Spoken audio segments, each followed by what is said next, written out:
The event title, Fundamental Truths, is not for just any reason. We don't expect you here to be comfortable. We don't expect you here to agree on everything. And the reality is that's never been a prerequisite for truth. We're not here to preach to you. We're here to share with you, and absolutely here to equip you for the rest of 2026 with information, arguments, and some hope. And governments know that they can get votes by providing the spending, shift the taxes to the future for voters later on that will have nothing to do with them getting elected today. Human beings use and destroy each other, right? The powerful and the powerless. You see where I'm going with this? And that's because the entire field of pediatric gender medicine is built on faulty foundations. When the first step in your reasoning is wrong, everything that follows will also be wrong. In every sense of the word, the political, the cultural, the spiritual, the enemy wants you to give up and quit. So when we look at human rights, so where do they really come from? Well, they come from religious texts. They come from what we believe are our fundamental human rights because they are God-given rights. The combination of the claim to truth and authority is the combination that leads to tyranny. So it's illegal for this information to be shared with you. It's because we would lose confidence in government-funded health care if the law was as all information about drugs had to be shared with us. It's our responsibility to take that warm, comfortable sweater called fear off.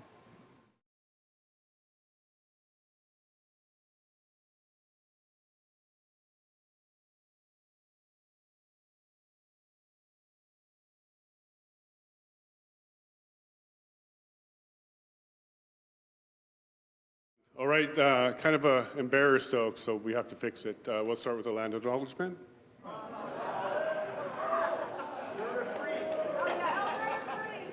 Just kidding. Hi, everybody. My name is Jason Levine, host of The Levine Show, independent journalist, and I'm absolutely honored that you guys came here to Red Deer to listen to what we have to say. We're not here to preach to you. We're here to share with you, and absolutely here to equip you for the rest of 2026 with information, arguments, and some hope. I am the husband or father of two, husband of one. We're going to keep it that way. Be nice to Paula in the front there. I am a journalist, not by trade, not by training, but by calling. I had to do something, and this is my something. So all of you here today on this journey with me, I thank you very much for being here.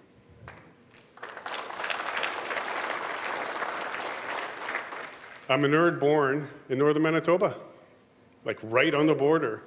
And it was Northwest Territories then. It's changed the name since, because I've been around that sun a few times now. And I never knew what my journey was going to be. I thought it was computers, technology. Anybody here old enough to remember the VIC-20? There we go. You're my people. Because that was the first computer I worked on. And my very first program was enter your name, and it would say, hello, insert name. Unless you put grandpa. And it would say, grandpa, I love you. And if you put dad, dad, I love you. But my dad being my dad, he put Joe. So I said, hi, Joe. And that was my first bug. I started to learn technology from that point on. The fundamental truth of journalism is what I'm here to share with you today. Open conversations opens doors. Now, we closed the doors. Kind of ironic we did that, one of the first steps we did, but it opens doors, and I'm glad you're all in here today. The true job of a journalist isn't to tell a narrative, share an agenda, or spread fear. It's to have honest stories and share them. Information, experiences, and that's what I'm going to share with you today. I've been blessed to have over 700 guests on my show over the last 3 years.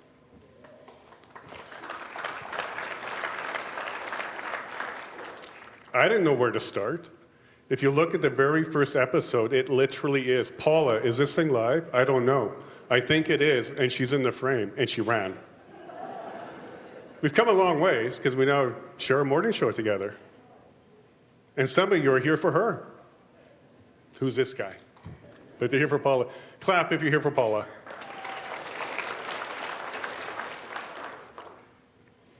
I never knew people would be so willing to say yes to come on and share their experiences. So anybody out there thinking about trying something like that, just do it. I may owe Nike $10 for using that little slogan, but just do it. It will happen. I've had the honor to speak to fighters, truth tellers, and sometimes whistleblowers. Some of the best people out there, very brave and courageous. I've had experts on, leaders, and then regular folks like me and you. These are some of the best stories that are out there. Some of them are on the stage here today, so thank you all for being here today. They said yes right away, made long drives, even flew across this country to be here for you today. Dr. Jack Mintz is a new friend of mine.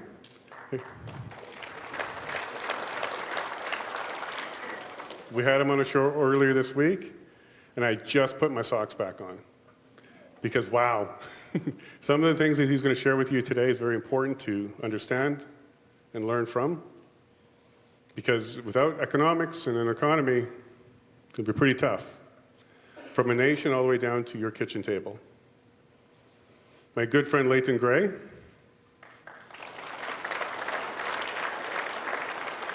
My first encounter with him was when the Ingram decision came out. And I made a post online. And if you followed my stuff, I can be a little sharp. I can be a little conniving and a little bit rude. And that's exactly what I did to him. Who are you to tell me? Very next comment I got is, that's the lawyer from the Ingram case. I'm like, oh. That was some credentials right there. He was a good man, and the first thing he did was kind of called me out. He's like, you need to be a little bit more respectful. I'm like, absolutely, you're correct. So thank you, Leighton. Mia Hughes. It's a fun little story. Yeah, give her one. Yeah, she's awesome. Against my better judgment, she's wearing blue today. No, there's this inside joke to that one. But I was at the Unity conference, just kind of checking in and driving people around. And there was Maxime Bernier checking into his hotel, and right behind him was this young lady. And I thought she was there helping him. And I was talking about the event I was going to with the JCCF, John Carpe, we'll talk about him in a second. And she was, oh, are you going to that? I'm like, yeah. She's like, can I get a ride? I got one seat left. Fantastic, let's do that. We get to the event, we all have assigned tables. Who's sitting beside me? Mia. We're at the same table. And been really good friends ever since then. She pointed me to one of her interviews, and I drove up after that event on the Highway 2, and wow, we need more people like her out there. So thank you, Mia. You're absolutely going to love her speech. John Carpe made that event a success, and I love that man. I'm just a guy literally in the bush in a fifth-wheel trailer trying to raise a family with a camera and a microphone. And during that event, he said independent journalism is one of the most important things we have. And then he recognized me. I was in the middle of eating a strawberry dessert. I had no idea that was coming. John, thank you for making me feel welcome. Bathsheba Vandenberg, the first time I saw her was on the screen for the Public Order Emergency Commission. It's one of the first things I covered was the Public Order Emergency Commission. 12-hour days, giving commentary, building up an audience. And then, who's this? Someone that looks around my age in a very predominant position, asking questions of the government, holding people accountable, and doing what we all love to see happen. She went on to become Detective Helen Gruse's lawyer.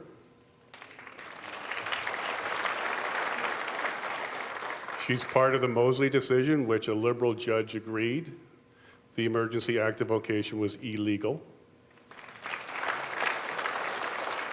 And she's working on that appeal right now, because of course the government appealed that. Bruce Party, by far a lot taller in person. I would say he's like a brother, but to be honest with you, because I'm honest, he's like an older brother. The one I never had, because I was the oldest of my clan. But Bruce, we've gotten to go very close together, very wise, and nothing feels better as a paralegal from Ontario than have Bruce Party say, you know what, Jason, that's a keen observation and you're correct. So if my teacher's watching, Bruce Party endorsed. Sean Buckley.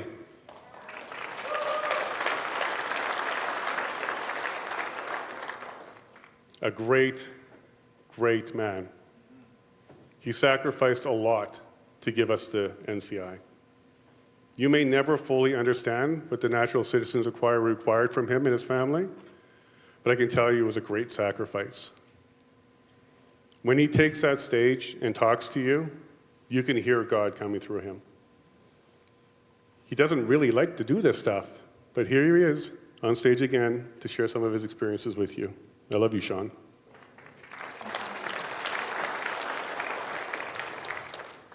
Now, Sean would only be a curly-haired, fun guy with some law in his brain if it wasn't for Teresa.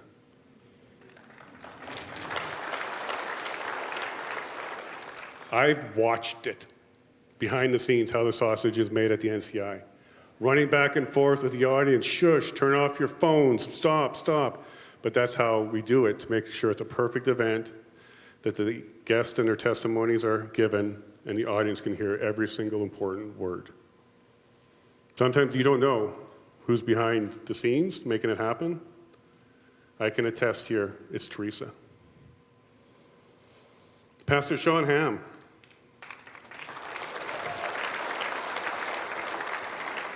The first time I met him was in the hallway at the Lethbridge Courthouse as I was covering the Coots trial.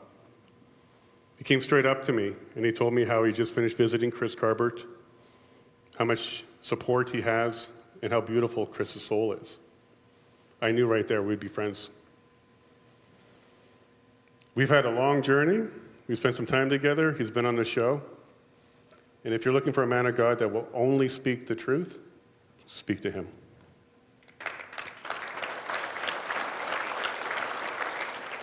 Benita Peterson.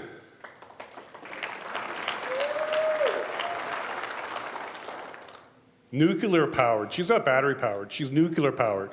There is something special about that woman. She can go and go. I've seen her pass the Energizer Bunny. That woman has all the power and the spirit you need, and I'm glad to see she's being recognized for that by winning the Spirit Award from the UCP at the AGM.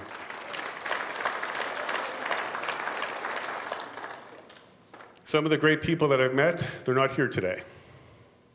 Some of them are elected officials. Save it for the next part. I can see you looking right now. But Premier Danielle Smith, Stockwell Day, Honorable Brian Peckford have all been on my show more than once now.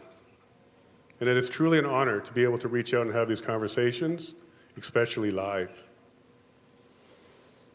We have had a lot of hard workers on our screen.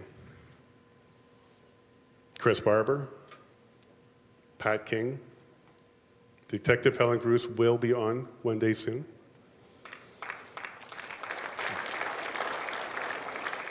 And I'm sorry if I leave people out, because after 700, I'm bound to. But one in particular stands out. Dan Hartman.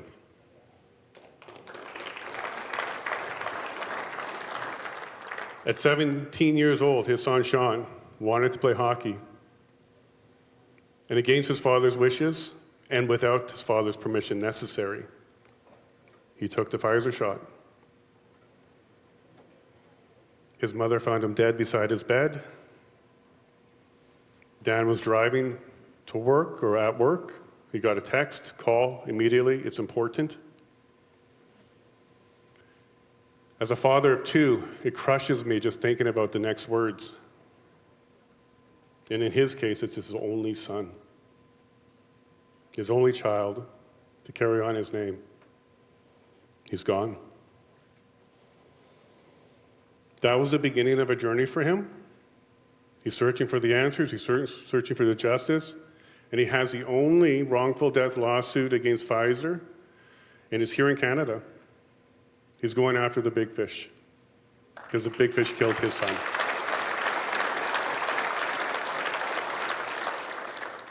There's a lot of really important people in my life that I can say I'm blessed because of the show and the work I'm doing there.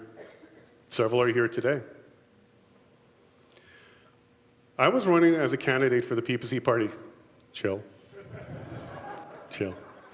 I heard it all. But very quick in my candidacy, I had one person stand up to me and say, Jason, you can do this. We need you to do this. Darlene Clark and Brian Clark are here today. Please stand up.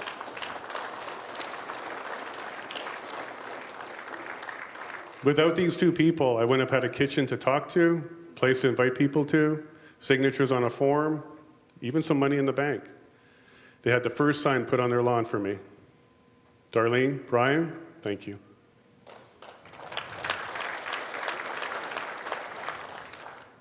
Some people put their careers on the line in order to do the right thing. Just do the right thing. In the Edmonton Police Services, did you know they had a room in there called the shame room for anybody who didn't vax? They had to go there to eat lunch. Shame room. Police officers acting like 5-year-olds. There was one vaccinated police officer who stood up for them. Rick Abbott, can you stand up, please?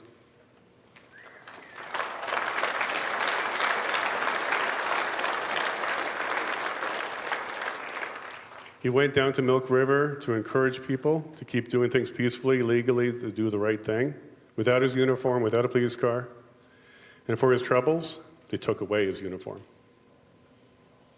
So Rick, men like you, who stand up, shoulder to shoulder with people like Detective Helen Cruz, gives me hope that even in law enforcement, there are some good ones.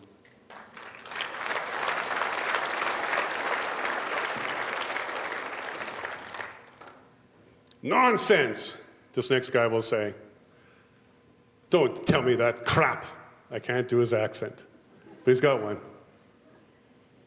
We needed doctors to stand up for us. Very early. Some did. Very few did, but some did. Some were told to shut up, take a knee, save your business, save everything that you worked everything for, even save your house. He said, nonsense. Don't talk to me like that. Dr. Roger Hodgkinson, can you please stand for us?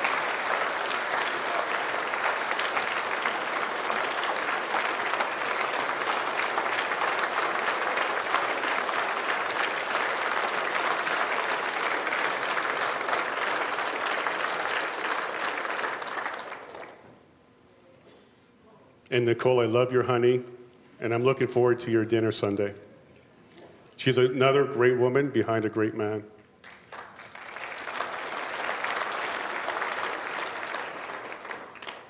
But I'm a young father, and I've always wondered, what hill will I die on? What will I do in order to protect the future for my children? I always thought I would know. It would come to me when the time was right. What's my hill? It took this next gentleman 1,247 days of being locked away from his children for me to understand what Chris Carpet was doing for us. When I first heard the story, it was 400 and something days. I'm like, oh, he'll be out soon. I'm going to go to this next court thing, and he's going to come out. Then it was 500, 750, 1,000. Oddly, we had a little celebration because it was 1,000, but it wasn't a celebration without him. 8-week trial, some shenanigans, and we're not done. But Chris, I love you. I'm so glad that you're here. I'm so glad that you're getting your life back. And I look up to you. Please stand up.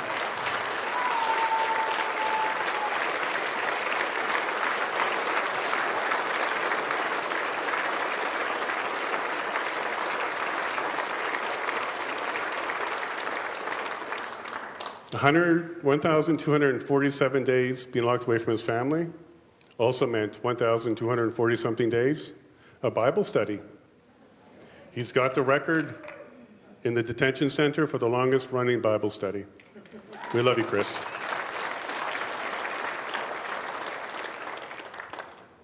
As a journalist, it's my job to tell the fundamental truths, especially when they're hard. Anybody can tell the good news with a smile. Cat rescued by fireman. But nobody will tell you the fireman threw him in the tree. Somebody's got to tell you the fundamental truth. And as my job, and I do take this seriously, and it's cost me supporters, friends, colleagues, influencers. One of the toughest things to do was to admit I'm running for the PPC. But all the good ones are still here, like Darlene, Chris, Rick, Dr. Hodgkinson, all our speakers. That's how you know who the good people are. Because I'm willing to tell the truth, the whole truth, and nothing but the truth. So help me God.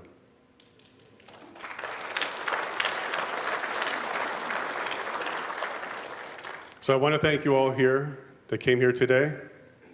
I made a couple phone calls to get you the weather, you know, the planes, all that kind of stuff. So I hope you enjoy it. Make sure you drive safe and enjoy the rest of the show, because you're about to have your minds blown, because it's time for some fundamental truth. Thank you very much.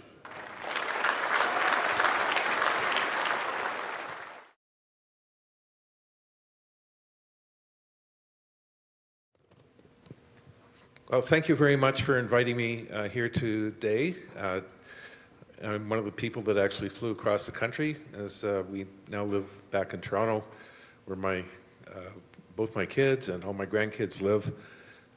But I really am truly an Albertan. I was born and raised in Edmonton. I went to the University of Alberta and got my undergraduate degree before I went off to the rest of the world, basically, which included not just going to Ontario, but also to Great Britain, and through various activities that I've done around the world, which has included working with many governments with respect to public policies, particularly tax policies, that would improve their economy. In fact, I very much have a very particular point of view. I don't change that point of view for any particular type of party or government. They hear the same thing from me over and over again. And in fact, I have worked with every party in Canada, including the NDP and the Liberals and the Conservatives, and they hear the same thing from me. And it's my truth. Maybe I'm wrong on some things, but I do have a certain amount of truth that I think I believe in, but at least people are listening to that point of view, and many times they have taken it in their policies. But what I want to do today is really go back and talk about three important lessons in economic policy. The first one is scarcity. Now, there's a very well-known quote of Thomas Sowell in the United States that I think really captures the concept very well, in that the first lesson of economics is scarcity. And he said the first lesson of politics is to disregard the first lesson of economics. So I always thought it was very apropos. And of course, we see that particularly with a number of things, but I think the best example is with respect to deficit financing of government expenditure. And of course, when governments have to spend money, they have to have the resources to do it.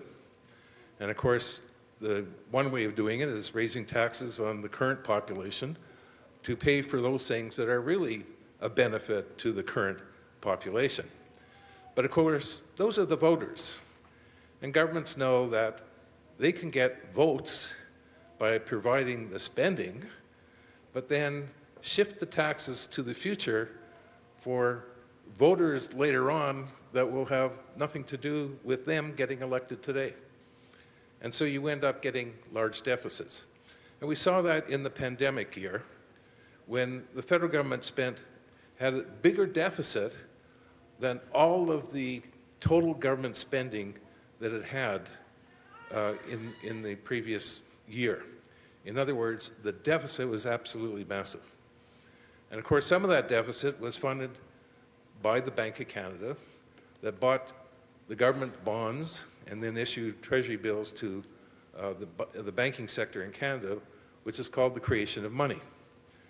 And of course, a lot of that spending was done during this pandemic in order to save the economy because people were told to stay home and not work because of the pandemic at that time. And of course, what happened is that you had a supply shock where all of a sudden the economy would contract because people were not going to be working.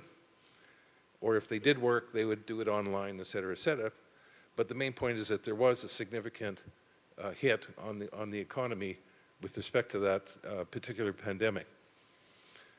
And of course, what happened is that people thought, well, we're getting all this money poured out by the federal government, but there is no cost to that.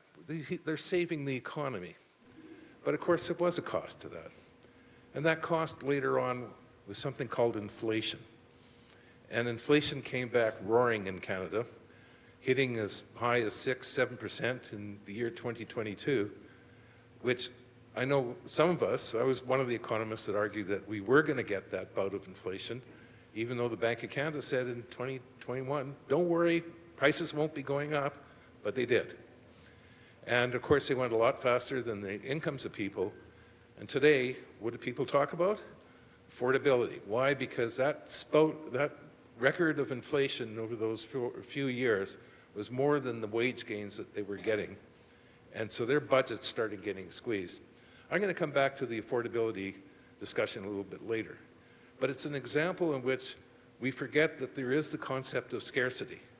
How much money you have is what you can buy with. And you have to make decisions and trade-offs as a result of that. And that, I think, is one of the first lessons of economic policy.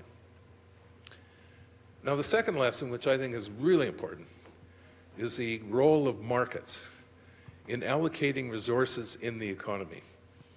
And by that, I mean that markets, people, in terms of their behavior in the market, through their buying and selling of goods, based on the prices that they see, are making decisions about how to allocate their money, their scarce funds that they have. And in fact, there's a lot of decisions that each individual makes for their budget and how they should perform.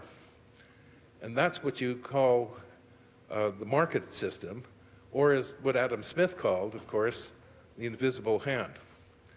And I'm going to come back to this later on, but there's really a tremendous amount of information that's passed through the market system, through the pricing mechanism.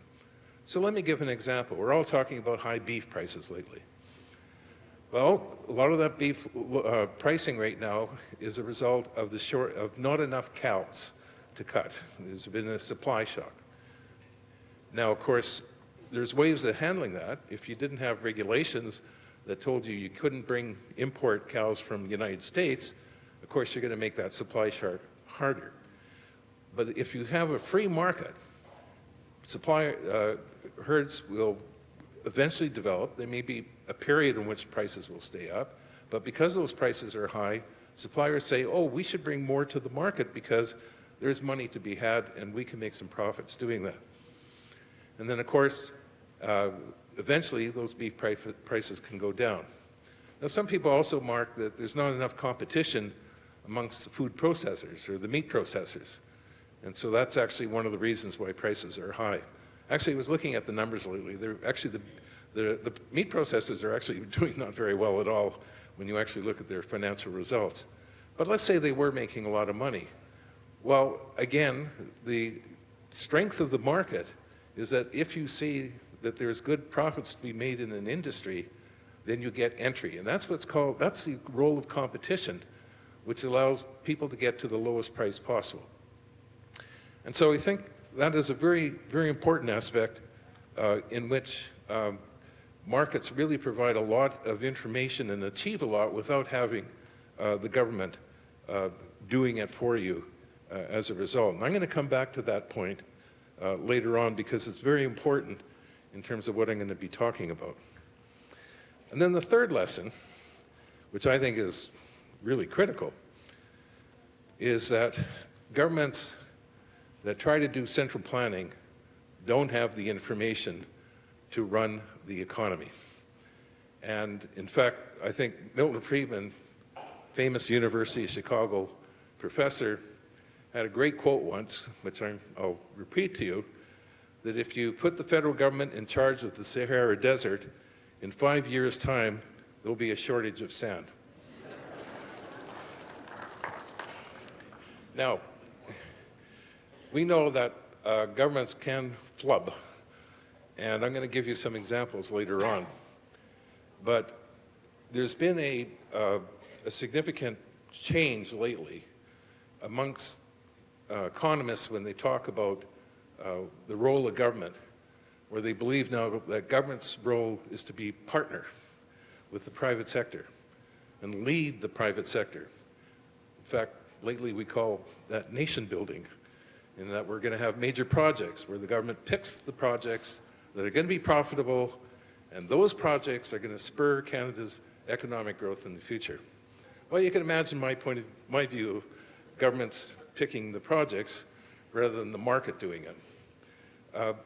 But I do think that there is a danger with state capitalism or any type of authoritarianism where people believe that, or the government believes that they have the knowledge to know what are the best industries to invest in, where are we best to put people, as opposed to letting the market figure out where to allocate the resources.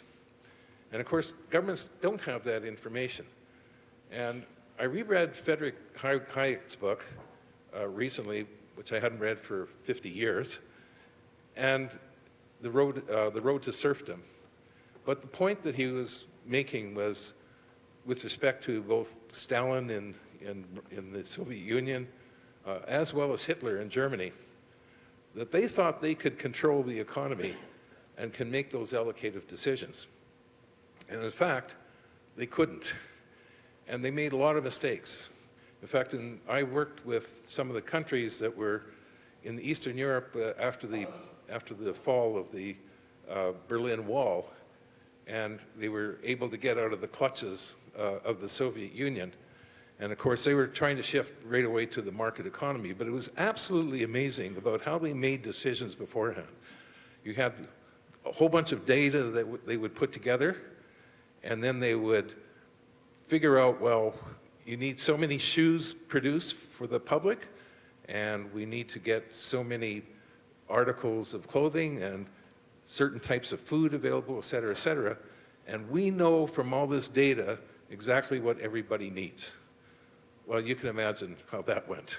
Didn't go very well at all.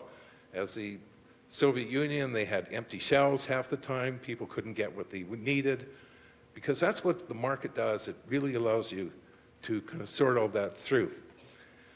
And in fact, lately, some people are saying, well, look at China. China is an authoritarian government, but they're able to get things done, and look how they've grown and how they've done better. But people forget their history. Because if you go back to China after the Second World War, who was running China? I think his name was Mao Zedong. And do you remember the Great Leap Forward? That ended up being the Great Leap Backward.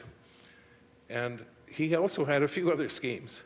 But he was trying to control the economy too, but he didn't do very well. In fact, why China started to grow was not because it maintained its authoritarianism.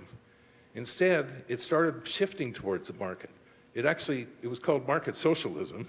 There was still a lot of authoritarianism in their policy, because obviously the Communist Party of China wants to have control and doesn't like any threat to it. And that's certainly true. But when they did switch to encouraging the market to make allocative decisions, China started to grow at that point. Of course, it also was later helped when it joined the WTO, and it could use the subsidies for certain sectors to dominate world trade in certain commodities. But the main point is that China didn't grow because it was authoritarian and it was centrally planning the economy. It was growing because it was reducing or reversing some of that control. Not all of it, but some of it. So it's a very different way of looking at it than the way people do. Now today we have governments that do many things, and they're responsible for some public goods that are absolutely important, security, national defense, rule of law. Those things are absolutely critical. And they also invest at times in large infrastructure that the private sector cannot undertake. Sometimes we get surprised later on the private sector is actually able to do it. But especially in less developed countries, sometimes the private sector is not strong enough to provide roads and highways and other types of infrastructure that could be very critical. And then, of course, today we have governments that are very busy taking money from some people and giving it to other people, which I think is called social policy and the social safety net. And I think many of us agree that we don't like to see people, without, poor and having a lot of difficulty. In fact, many of us give to charities to support people. But I think that we have to remember that governments can sometimes go overboard.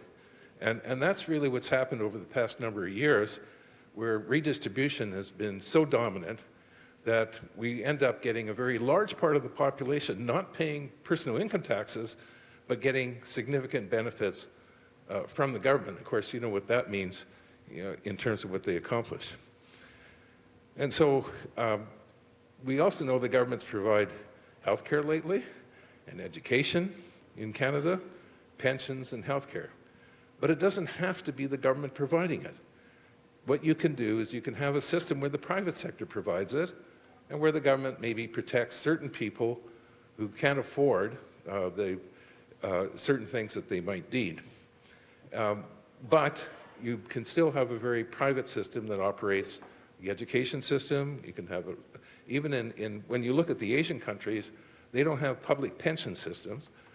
People save. In fact, if you look at the Asian countries and their savings rates are very high because people know that they have to save money for their retirement rather than thinking that the government's going to be providing the money for their retirement instead. But that's not the way that we are operating in the Western world. And I think sometimes we need to look back and start asking questions about, do we need governments like in Canada that are now 42% of GDP, but maybe we could get by with a government that's a lot slimmer and a lot smaller and letting the market actually operate to reallocate those decisions. So those are really my three lessons in terms of economic policy. One is we need the market to make a lot of those decisions. The price mechanism is critical to get the right allocation of resources. Competition adds a lot to how that can be achieved. And of course, we have to remember there's scarcity. And whatever you have available is what you can achieve. So let me finish up with the last few comments. And that is, I want to say something about the big topic today, which is affordability. It's true in the United States, it's true in Canada. People have been suffered from the high prices as a result of the past 4 years of inflation. And now the problem is, of course, is that their incomes haven't kept up. In fact, the question is, what do we mean by affordability? Well, affordability means you have the income to buy what you need, or maybe what you want, I think, might be the other word that you can say. Now, of course, if you have the income to get kind of your things that you definitely need, then you don't really have an affordability problem. But that also tells you something about Canada over the past decade. I've often written about myself, from 2015 on, we've had virtually no increase in per capita incomes once you account for inflation. And we've had a lost decade as a result. Per capita incomes have actually not kept up at all. In fact, the difference between us and the United States is even growing much bigger. Now today, the US has the average GDP per capita in the United States now is over 70,000 US, while in Canada is around $49,000. In other words, Americans are almost 50% richer than we are today. That's a huge gap that's opened up in the past 10 years. And there's no reason why we can't do better in that sense. So what are the answers that people, well, the other aspect I think of affordability I want to mention is, is affordability with respect to what we want? Well, you can want huge amounts of money. You could be a millionaire and still not have everything you want to buy. I think it's more important what we mean by is affordability what you need, but then what is it that you need? And often that leads to a lot of people start identifying rights. You should have the right to health care, you should have the right to food, you should have the right to health, shelter, etc. Which means that somebody has to make sure you have that right satisfied, that it's not something that's left to the individual to achieve, but instead that somebody else should be achieving it. And that's a viewpoint that's often adopted by those on the left side, by the more socialist view of achieving that. And of course, a good example of that we see now in New York with the election of the new mayor, Mamdani. What's his proposals? First of all, free buses. Now, free buses have been attempted in a few other places, like Helsinki, Belgium, and Kansas City. And the experiment didn't work very well. And this is where economics comes in. Why didn't it work well? Well, first of all, if you don't have any money being paid for fares, someone still has to pay for the cost of running that bus system.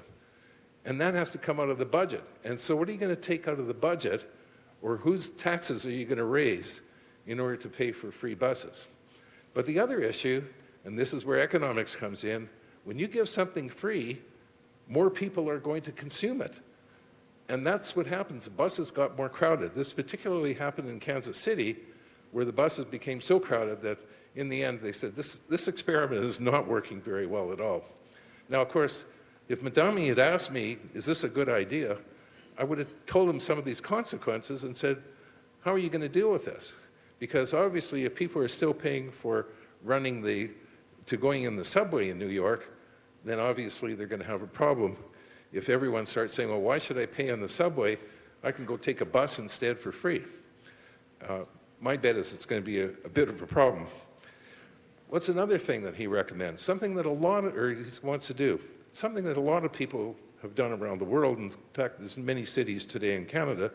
And he wants to put on stiffer rent control to deal with the housing crisis, or the high prices of the affordability of housing. Well, I can tell you that if you talk to 90% of economists today, they'll all tell you rent control is a terrible idea. It does not work. And we have a whole history of that it does not work. And why? Because if landlords cannot recover the costs of providing housing, then obviously they're going to, anyway, they can't afford doing it. And then finally, he's going to have free groceries. And of course, we've had some examples of that, like Sunfresh, Kansas City, and the Erie market, and the Baldwin market, one in Florida, all with the same problem. If you don't know how to run the business, it's going to end up being in a tragedy. And what happened is that either they had too much crime taking place, or the people didn't know the supply chains, and they couldn't run the bus. So I'm going to have to stop here, but let me just say that economics is very powerful. And what we need to do is harness the market. My view is not the socialist way of achieving affordability. My way is to try to get the incomes up so that people can afford what they like to have. Thank you very much.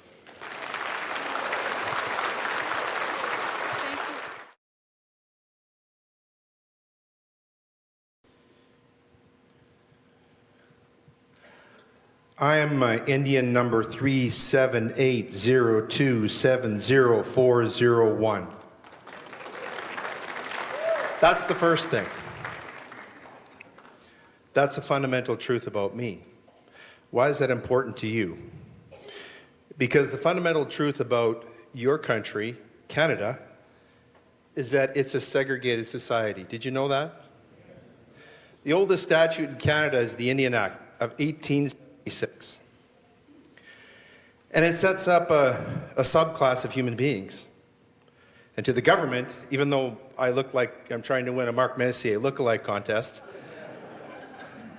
to the government, I'm an Indian. Here's my card. There's my proof. That's who I am to our government in Ottawa. Why is this important? Because that statute is at the core of our country. And it's part of the sickness that's in our country. Because it sets up a statutory scheme for the otherness of the Indian. And this is a fundamental truth about Canada that we have to face. And the people in Ottawa, among all the other stuff they're up to, they're not doing a very good job of managing this problem. But the Indian Act and the dysfunctional, I think we can all agree, we're in a dysfunctional relationship, Indians and Canada, right? But the question is why? It begs two questions. Number one, why does the government want to have a segregated society? That's question number one. But the other question that people don't ask enough is, why do the Indians want to keep this going? Because that's a fundamental truth about our country. In fact, a lot of what's happened over history, our history, is the government trying to reduce the number of Indians, and Indians, mostly through litigation and government lobbying and guilt trips, trying to expand the number of people who are Indians. That sounds really strange, doesn't it? Right? Why would you want to be part of a segregated group? Well, I'm going to try to explain this for you and take you on a little bit of a journey to explain some fundamental truths about why, trying to answer those two questions, but I'm going to do it by referring to a couple of dead German guys.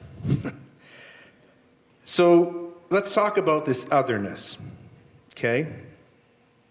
There was a philosopher, a theologian, the 20th century named Martin Buber. Many of you won't know that name. He lived in Germany. He was Jewish. He lived through part of the Hitler years. And then in 1938, he figured, okay, I should probably get out of this place, which he did. And he got out and he lived in the United States and he taught at universities until 1965. But he wrote a very, very important paper called the I-it, I-thou synthesis. And what he said is that he talked about human relationships and also our relationship with the transcendent. Okay, so the I-it is, and those of you will identify with both of these as I describe this, because in all of our relationships we find ourselves in situations like this. The I-it is where I'm in a relationship with somebody else, but I don't see them as a subject. They are an object. They are a thing. They are a means to my ends, right? And this is where we get into very dangerous ground. Because what we do then, we start to dehumanize human beings. And this is where great, great atrocities can happen. The most obvious example from the last century, if you think of the Nazis and the Jews, the Untermenschen, right? Again, a subclass of human beings. And using the auspices of law, they created that subclass, and then they were able to use the machinery of the state, the oppressive power of the state, the monopoly on violence of the state to carry out that agenda. So if I'm in an I-it relationship, I don't consider a person. I don't consider their wants. I don't consider their needs.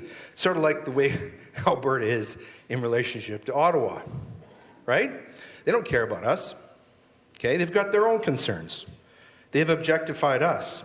And this is exactly the situation that Indigenous peoples, Indian peoples, First Nations, if you want to call them that, although that's a lie, are in relation to Ottawa.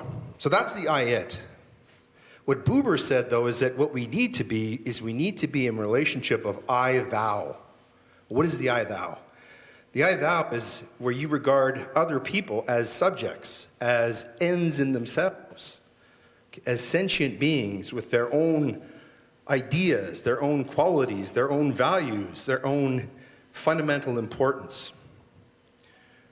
In Jewish philosophy and in Christianity, we call this the imago Dei. We're made in the image of God, and therefore we have inherent value. And this is what Buber was talking about. But even in a secular sense, if you think about it, any type of productive, useful relationship, healthy relationship, is going to involve that, right? You have to think about other people as ends in themselves, as having the same value as you do, right? Christ phrased this in terms of loving your neighbor as yourself, right? That's the I-it, the I-thou. what we need to get to, and the reason why I mentioned Buber, is we need to get to a situation in Canada where we get out of the objectification of other human beings, and we need to get back to a place where we're actually seeing other human beings as having value. We respect people who disagree with us. Where we actually get to the point where, heaven forbid, we love them. We love them more than power. We love them more than money. We love them even more than our country. Right? So, how does this apply to Indians? I'll explain. But before I get to that part, I've got to talk about the other German guy. He's dead too. In fact, he said that God was dead. His name was Friedrich Nietzsche. He was wrong about that. Nietzsche's dead, God's alive, and he's here. But Nietzsche is a very interesting man. And he is an example of someone who actually lived something that we hear a lot of, about how there's a fine line between genius and madness. And Nietzsche was a brilliant man. He wrote some of the most profound things in philosophy and touching on law, but he battled drug addiction. He battled mental illness. And sadly, he died far too early, but he left behind some incredible writings. And one of them I'm going to share with you today applies very much to the Indigenous peoples of Canada. Who knows what a parable is? Okay? Yeah, if you've read the Bible, you know Jesus was wont to talk in parables. The most famous one is probably the one about the prodigal son. But Nietzsche wrote a parable. It was called the parable of the tarantula. The parable is like an allegorical story. It speaks in metaphor, tries to teach something using symbolic language. So what's the parable of the tarantula? Well, Nietzsche was talking about power. He was talking in terms of how human beings use and destroy each other, right? The powerful and the powerless. You see where I'm going with this? So, the tarantula in the parable is essentially, for Nietzsche, and I think today, is what we would call the political left, the liberals, the globalists, right? The ones who want to destroy 7/8 of the Earth's population and think that's a good idea. Those guys. The Marx Carney crowd. Yes, I said Marx Carney. So coming back to the parable, in the parable, you know, if you think of that spider, that big, hairy, venomous, hungry spider, that's the woke crowd. That's the people who want to control everything. They want to control our food supply. They want to take away healthy foods and medicines, like Mr. Buckley talks about. They want to take away our freedom. They want to take away our access to information. They want to take away our human agency. They want to take away our lives. They want to kill us. Dead. Dead, dead, dead. That's what they want. That's what the tarantula is. It's a killer. It's a predator. It's a spider. Captures victims and sucks the life out of them, leaving dross and dust. That's the spider. That's the killer. And where does the Indian stand up to this? Well, the Indian sees the glitter of the web, and he wanders in there and he thinks, oh, this looks okay. And the spider, what does the spider say? Nietzsche says the spider comes to the victims, his victims, and says, come to me. I offer you equality. I offer you vengeance. You're a victim. You're not my victim. You're their victim. I will offer you. I have power. I have agency. You have none. You need me. You join up with me. Come into my web. I'll save you. I will give you retribution. I will give you equality. I will give you reparations. You will have power, but only through me. And then the victim is in the web. And what happens to, you all know this, what happens next? The tarantula comes, consumes the victim. Why? What does the spider want? What do they want? Money? No, they already have money. What are these guys after? You all know, tell me.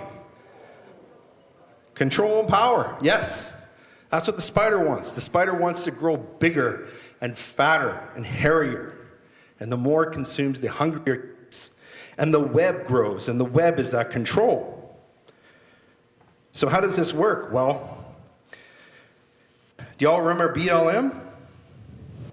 Yeah, we found out BLM was actually big luxury mansions. But the tarantula used those people, didn't they? And now BLM's a joke. Remember George Floyd? They erected statues of him. But what do people think about him now? He's used up. He's eaten, consumed. What about the transgender cult? Remember that? It's already sinking into our history, isn't it?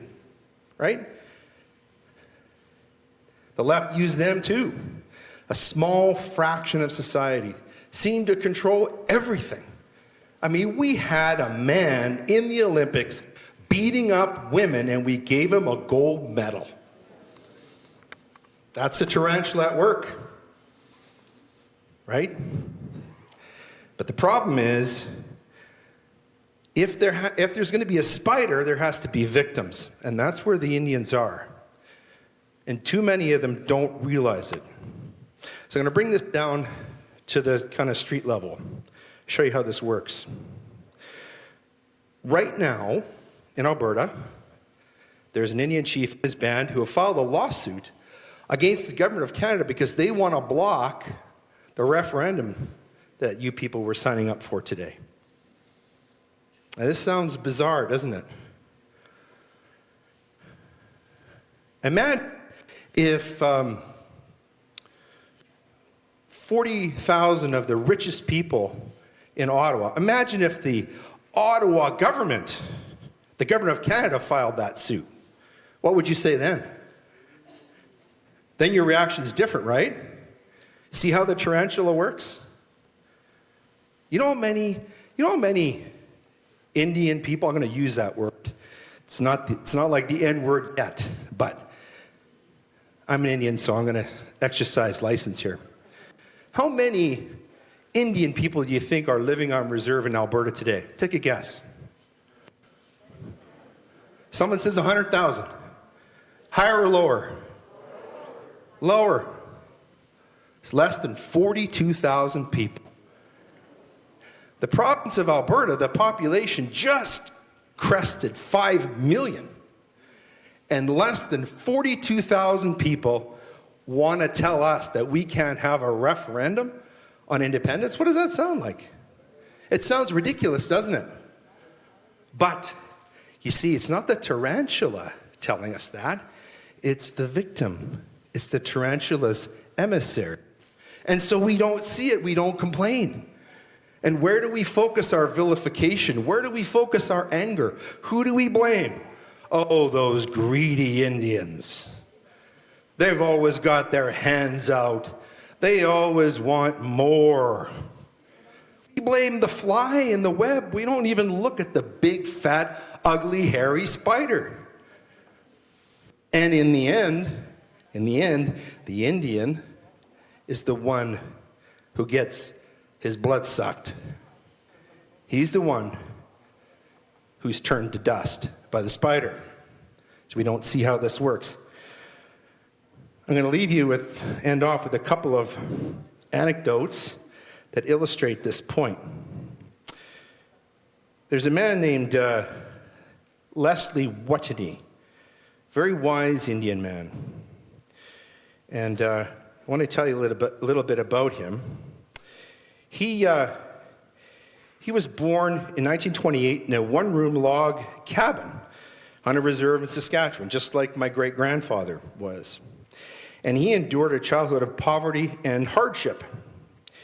His education was his release, and he went on to become the first Aboriginal to practice law in Western Canada.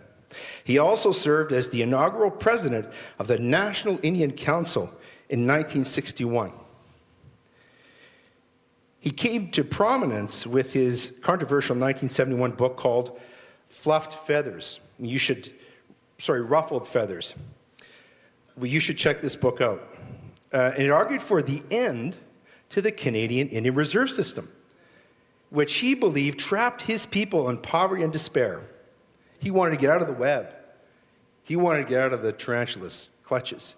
He dreamed of a Canada where Indigenous people live side by side, like all other Canadians, in an I-thou relationship, not an I-it relationship, and ended the same rights and benefits. Such an argument for true racial equality put him at odds with the liberal elite of Canada's Native community, who still believe in a segregated, race-based relationship between Indigenous people and the rest of Canada. And for telling the truth to power, Watney was ostracized from the Native political community and banned from his own reserve. He died in 2015, and adding insult to injury, his daughter is a prof at the University of Manitoba who has rejected everything her father fought for. Wanda Watney, I'll name her. Wanda Watney. She says that her father was wrong. He was delusional. So that's one side. The Indians want to keep this going. Now I'll end off with the other side. Our Prime Minister, Mark Carney. When the 1996 Royal Commission on Aboriginal Peoples attacked the legacy of residential schools, Mark Carney's father, who was a central figure in the operation of residential schools in this country, he penned a sharp critique. He pointed out that the schools were not jails, despite frequent claims that students were there against their will. In fact, parents had to sign an application form to enroll their children in residential school, and he bristled at the lack of context in the report. And he's right, you should read it.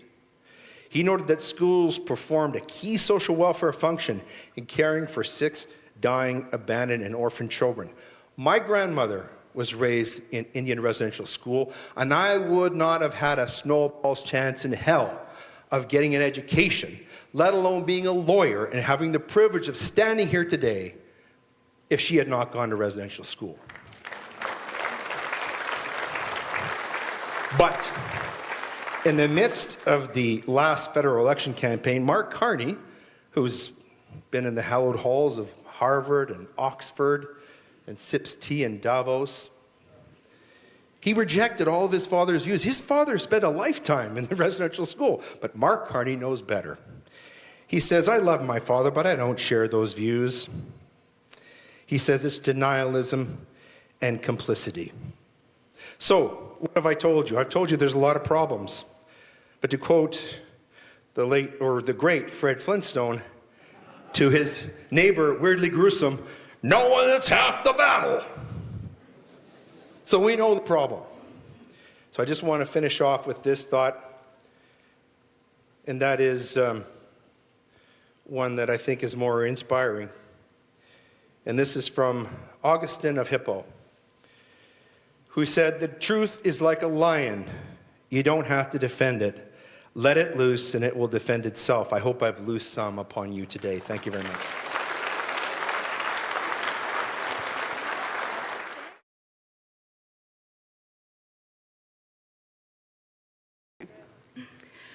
For the last 6 years, I've been trying to alert Canadians to the medical scandal unfolding in our pediatric gender clinics, which is a difficult task because the truth is so extraordinary that it defies belief.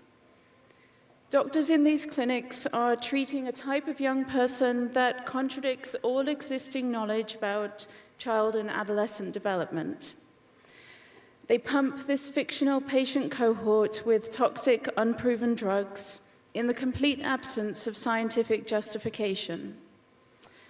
And then they usher them into the operating theatre to have healthy body parts needlessly amputated.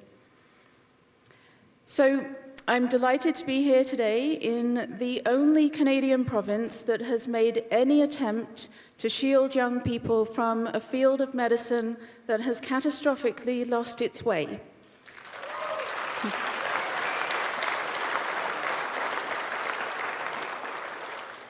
And I'm especially delighted to be taking part in an event with the theme of fundamental truths, because this is actually something I think about all the time when I'm reading the mainstream coverage of pediatric gender medicine, when I see the trans activist response to puberty blocker bans, and when I listen to practitioners in the field of gender-affirming care, so-called, talk about their patients. Because everything they say is wrong, dangerously wrong, but they are completely incapable of seeing it. And that's because the entire field of pediatric gender medicine is built on faulty foundations. And basic logic tells us that when the first step in your reasoning is wrong, everything that follows will also be wrong. So now I'm going to share with you 3 fundamental truths that everyone involved in the scandal of pediatric gender medicine has either forgotten or is choosing to ignore. 3 fundamental truths that are the key to bringing an end to this scandal. Fundamental truth number 1, there is no such thing as a transgender child.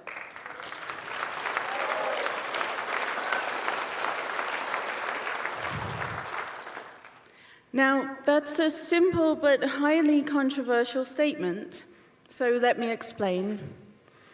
First of all, to state the obvious, it's not possible for a child to be born in the wrong body. That shouldn't need saying, but such is the time in which we live. And of course, it's not possible to have a girl brain in a boy body, or vice versa. This is absurd nonsense, and yet we somehow allow this to be taught to our children as if it's fact. But nonsensical political slogans aside, to believe in the existence of transgender children, you must believe 3 impossible things. First, you have to accept that a child, still young enough to believe in Santa and the Tooth Fairy, has a fully formed, stable identity, something that even most adults struggle to attain. I'm 47 and I still haven't found mine. You must believe that a child that lives in a world of fantasy and magic somehow knows with certainty who they are. Second, you must believe that a child can distinguish stereotypes from this deep inner identity, meaning that they can tell the difference between liking certain toys and clothes and having an authentic identity that somehow makes them a member of the opposite sex. And third, that this inner subjective identity is so important that it overrides biology and the material reality of the child's body.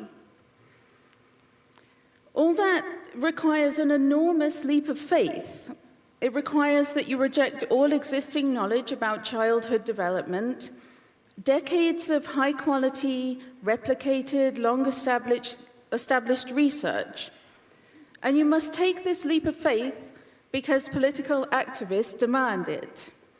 These activists do not have any science to support their claim that transgender children exist. They have nothing but political slogans.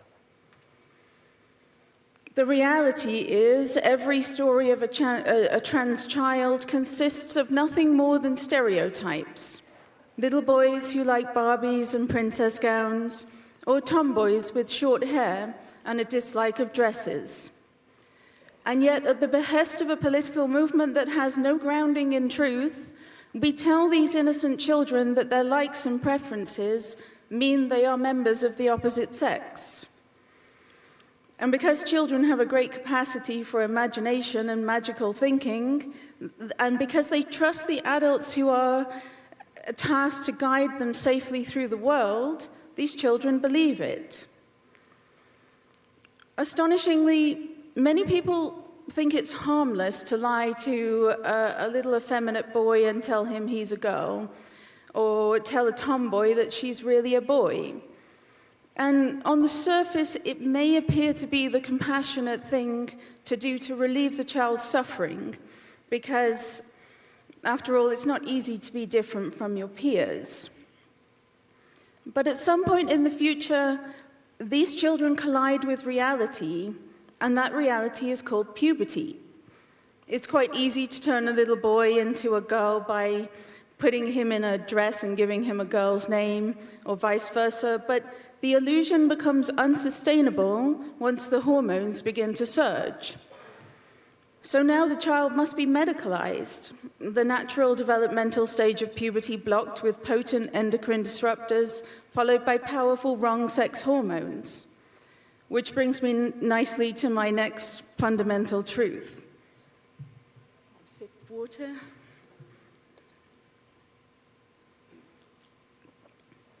Fundamental truth number 2.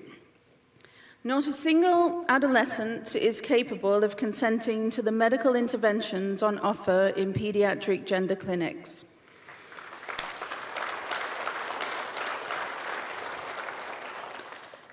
The treatments euphemistically packaged as gender-affirming care involve drastic, irreversible interventions that have the potential to rob a young person of their health, fertility, sexual function, or future ability to breastfeed. No adolescent has the cognitive capacity to understand what that means. And crucially, the clinicians prescribing these interventions understand this perfectly well. In the leaked WPATH files, internal communications from the World Professional Association for Transgender Health, that Michael Schellenberger and I released last year, a leading Canadian pediatric endocrinologist admitted that discussing fertility preservation with a 14-year-old is like, and I quote, talking to a blank wall. He also admitted that he sees significant regret about fertility loss in his patients when they reach adulthood. Now, I know this to be true because I, at 14, like so many other women, was that blank wall. All the way into my late 20s, I was adamant that I would never want children. And then at 30, it was as if someone flipped a switch inside me, and I needed to have a baby right away. True story.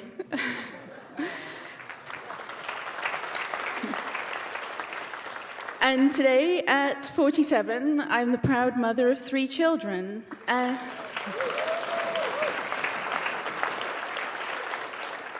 And they've brought more joy into my life than my teenage self ever could have imagined. This is a completely normal life trajectory. It's the reason we would never offer vasectomies or tubal ligation to adolescents, no matter how strenuously they may insist that they will never want to be parents. Everything we know about adolescent development tells us that this is a life stage defined by experimentation and change. It's a period of identity exploration where young people try on different selves, when beliefs are held with passionate conviction one day only to be discarded the next.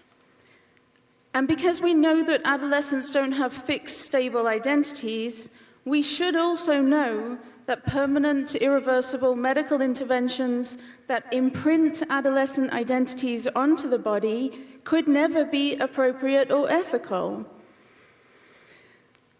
Fundamental truth number 3. Ideas, behaviors, and emotions are contagious. It has long been recognized that the messaging adolescents are exposed to as they come of age and find their identities is vitally important. Because humans are social creatures, we mimic the behaviors of those around us, absorb the emotions circulating through our social networks, and consciously or unconsciously shape our identities around the ideas and the people that we encounter in our lives. And no group in society is more malleable or more impressionable than adolescents. In the 1980s, there was a global contagion of bulimia, triggered by magazines and talk shows running stories, warning teenage girls and young women about this new and concerning eating disorder.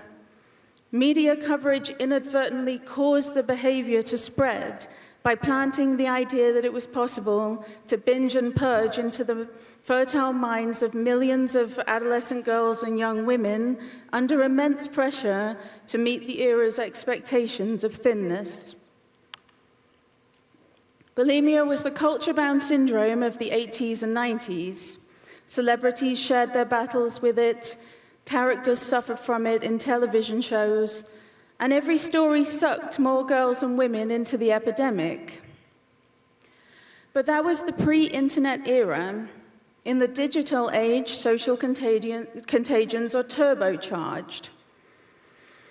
My favorite example, my favorite parallel to what we're witnessing today actually occurred recently in Germany, and it's the outbreak of TikTok tics. In 2019, German psychiatrists observed a sudden surge in adolescent girls presenting to clinics with abrupt onset Tourette-like symptoms, Tourette-like tics. This immediately raised alarm bells because Tourette's typically affects boys and starts in early childhood. This was an entirely new patient population. So researchers scrambled to find the trigger and quickly identified the index case. Adolescent girls with sudden onset Tourette-like symptoms began appearing in German clinics just 3 months after Jan Zimmerman, a young Tourette sufferer, launched a YouTube channel that exploded in popularity. The girls displayed the exact same symptoms as Jan, the same outbursts and the same catchphrases. The phenomenon soon migrated to TikTok, where it spread like wildfire. Researchers coined a new term for what they were observing: mass social media-induced illness, a modern iteration of the long-recognized phenomenon of mass sociogenic illness. So now let's go to 2014, when pediatric gender clinics across the Western world witnessed an eerily similar event. All of a sudden, those waiting rooms also began to fill with an entirely new patient cohort, adolescent girls, when historically the patient population, just like Tourette's, would have consisted predominantly of young boys. The surge was so sudden and the inflection point so obvious that in a sane era, clinicians would have scrambled to identify the trigger of what was clearly a social contagion. Instead, in the era of trans rights, no one even bothered to look. And just like TikTok tics, it wouldn't have taken much effort to find the answer. All it required was a glance at the cultural messaging of the time. Because 2014 was the year Laverne Cox appeared on the cover of Time magazine with the headline, "The Transgender Tipping Point, America's Next Civil Rights Frontier." And with that, the modern trans rights movement launched. Trans-identified celebrities were everywhere. Trans characters appeared in children's books and television shows. Trans influencers proliferated with astonishing speed online. Schools began teaching gender identity ideology as if it's scientific fact. And in a perfect storm scenario, smartphones and social media exploded in popularity at exactly the right moment, creating the ideal super-spreading environment for this seductive idea to go viral. The message adolescents received was simple. If you hate your body, that could mean you're trans. And right on cue, legions of confused adolescents who hate their developing bodies started showing up at gender clinics, believing themselves to be trans. Just like TikTok tics, a mass social media-induced illness. Except on this occasion, instead of scrambling to contain the epidemic, doctors picked up their syringes and scalpels and set about permanently medicalizing the innocent youth caught up in this powerful cultural storm. And activists marched in the streets demanding that these young people be allowed to sacrifice their health, fertility, and body parts while swiftly demonizing anyone who dared point out the obvious parallels to social contagions of the past. Which brings me to my final point. I want to say something about those activists and all the people driving this scandal. When Premier Danielle Smith enacted laws to protect the youth of Alberta from this deeply unethical experiment, she faced a tsunami of fury from trans activists. An NDP MPP accused her of launching hateful attacks on trans kids. A union leader called the law cruelty disguised as policy. And a member of Canada's Senate said the legislation was unscientific and immoral and only designed to hurt these young people. Not a word of that is true, but yet those activists believe it with a ferocious passion, because they are blinded by ideology and they have forgotten the three fundamental truths that I've shared today. They are the quintessential true believers. They live in a fictional world, and they are fighting to protect a non-existent type of child from an imaginary enemy. Theirs is a moral quest of good versus evil, and they mistakenly believe themselves to be on the side of good. But this is not a story about good versus evil. It's a story about ideology versus reality. As Alexander Solzhenitsyn famously wrote, to do evil, a human being must first believe that what he is doing is good. Ideology, he warned us, is what gives evil doing its justification and gives the evildoer the steadfastness and moral certainty to carry it out.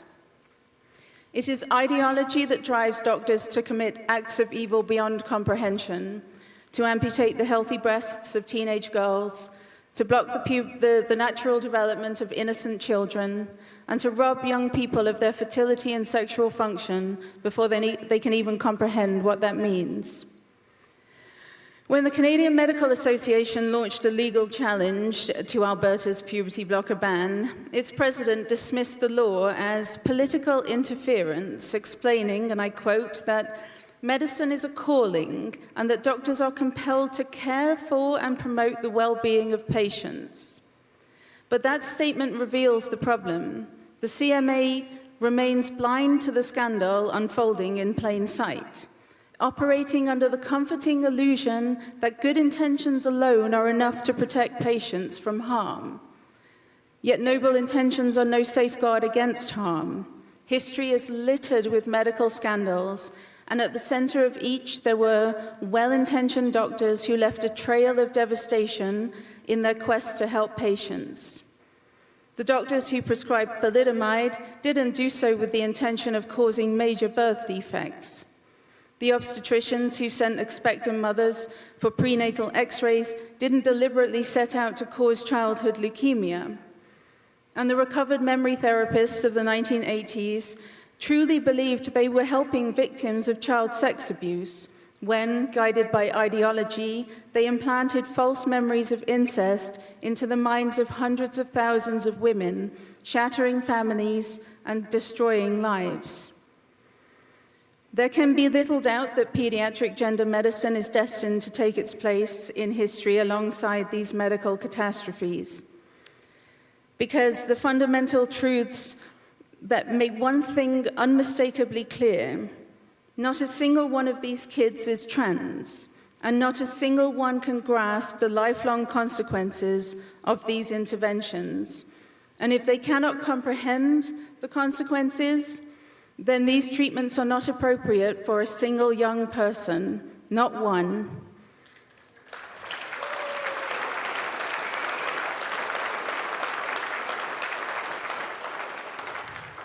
So this means all that is required to end this scandal is to remember the fundamental truths that every one of us has always known, and to have the courage to speak them clearly, without apology, until they are heard.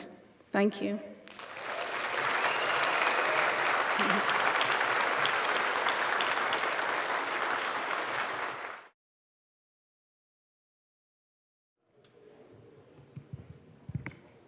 Well, thank you Benita, for the introduction. Thank you, Jason, for inviting me to be with you this afternoon. It's a great honor. And most of all, I want to thank each and every person here. One of my favorite sayings is from Edmund Burke: the only thing necessary for evil to triumph is for good people to do nothing. And you being here this morning, you are good people and you're not doing nothing. And so you're standing in the way of the triumph of evil. So God bless you and keep that up.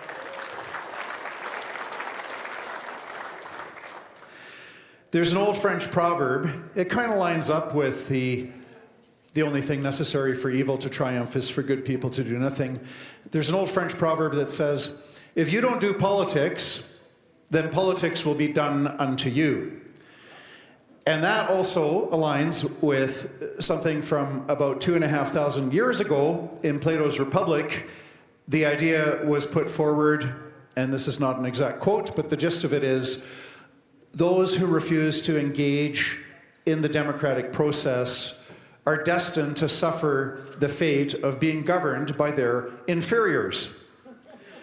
And this is so true. If people who love truth and justice and freedom decide to withdraw and pull out and not participate, you're just leaving the door wide open for people who might not love truth and justice and freedom as much as you do to take power and to win at the federal and provincial and municipal and school board levels.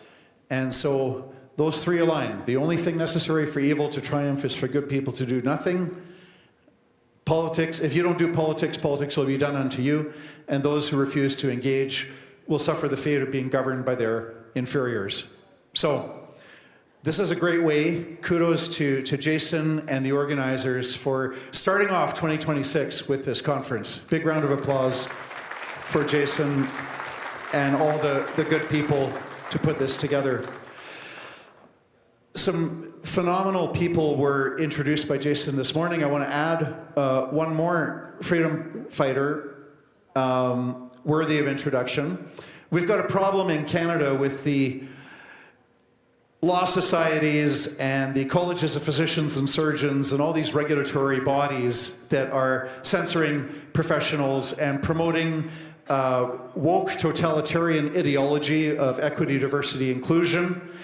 And it's not an easy thing for any lawyer to stand up to the law society in his or her province, because that law society has the power, like a tarantula, to take away your license to earn a living.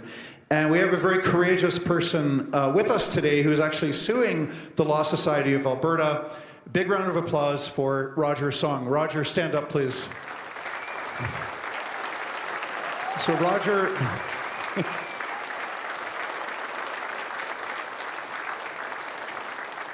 this court action is funded by the Justice Center. One of the lawyers in our network is representing Roger. Lost a trial. We're now on to the Alberta Court of Appeal. So today I'm going to talk about the bad news, the good news, and the action plan. The bad news would actually take several hours to do a comprehensive review. We're not going there, but I'll just touch on a few points, kind of like the tip of the iceberg. Currently before Parliament, we have 3 bills, which, if a 4th bill, the reintroduction of the Online Harms Act, is added, can very quickly turn Canada into a police state. We're not that far away from it right now. We're in very serious danger. We've got before Parliament Bill C2, the Strong Borders Act. It should be called the Strong Surveillance Act. It's a horrible piece of legislation that, among other things, creates the Authorized Access to Information Act, which would empower hundreds, if not thousands, of federal government officials to go after privacy and to demand subscriber data from companies.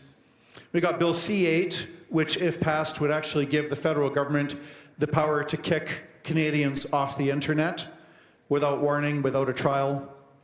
We got Bill C9, which not only threatens religious freedom, but is going to open the door to becoming more like the United Kingdom, where over 30 people a day are criminally charged over their Facebook commentary.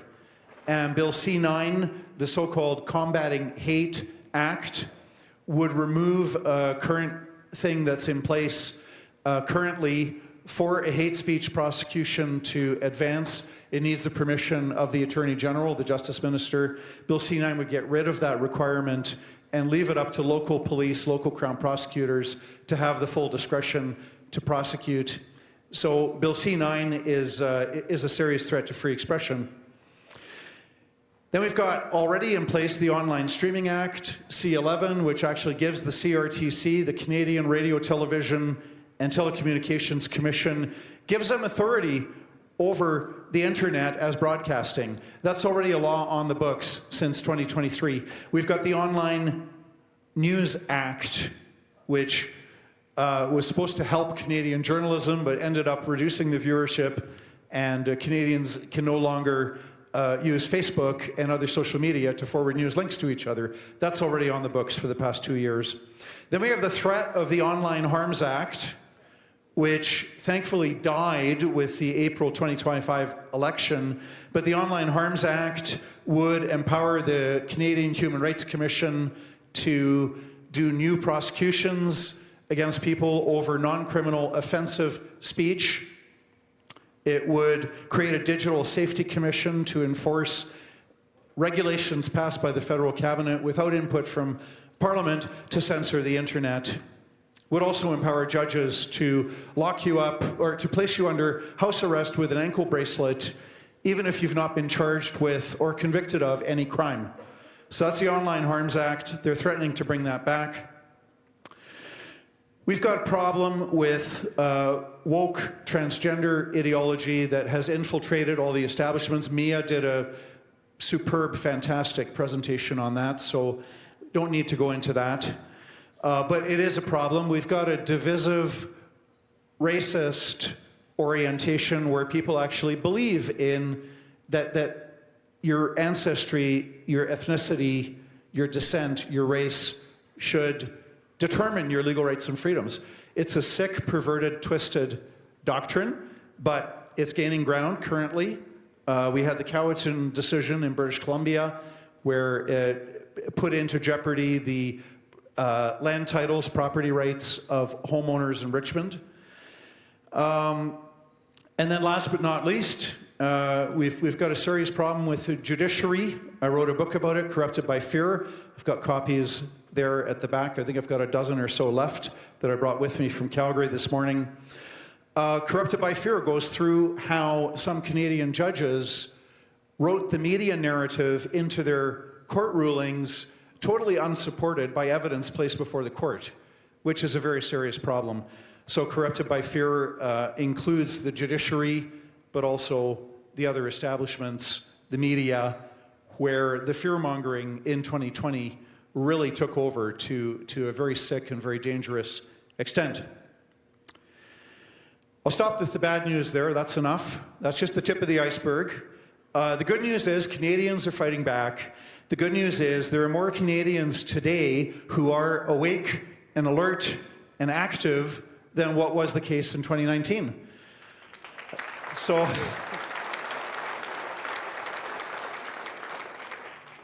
the next waves of assaults on our charter rights and freedoms, whether they're done in the name of a scary virus or whether they're done to save us from the climate holocaust and burning into a crisp, whatever. Remember, politicians never take away our rights and freedoms without offering a nice sounding pretext. Never.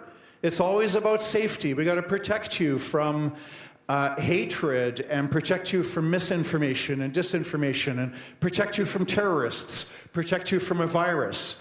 We got to do this to protect our national security, right? There's always a nice sounding pretext, but I think there are more Canadians that are awake and alert to these false pretexts than what was the case 6 years ago when the so-called the 2 weeks to flatten the curve were first imposed on us 6 years ago.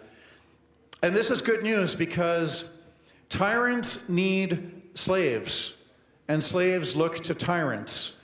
And a tyrant cannot exert tyranny over a population of free, independent people who think and who assume responsibility for their lives. Tyrants need people with a slave-like mentality. And these people do exist. We saw this, we've seen it historically. We saw this in Germany in the 20s and 30s, where there are people who actually want the government to tell them what to think and how to believe and how to live their lives, et cetera, et cetera. Some people, they have that slave mindset and they want the tyrant to run their lives. And, you know, we saw that same mindset, sadly, among some of our brothers and sisters and neighbors and colleagues, people that we had gone to church with, that same mentality of wanting the tyrant to tell them how to think and what to believe and how to live their lives. So tyrants look to slaves, slaves look to tyrants. But the good news is that there are more Canadians today than 6 years ago who are awake and alert and assuming responsibilities. One thing that's always encouraged me when I see how dark the times are, and things might get worse before they get better. I had the good fortune, the privilege of being in Poland at Christmas time, 1987. And this was when Gorbachev was in power. He was talking about glasnost, which was openness, perestroika, the transformation. And I don't speak Polish, but my Polish friends, they spoke English and they interpreted for me. And the people that I spoke with, they all said, think about this, December 1987, okay? They said, nothing has changed, nothing can change, nothing will change.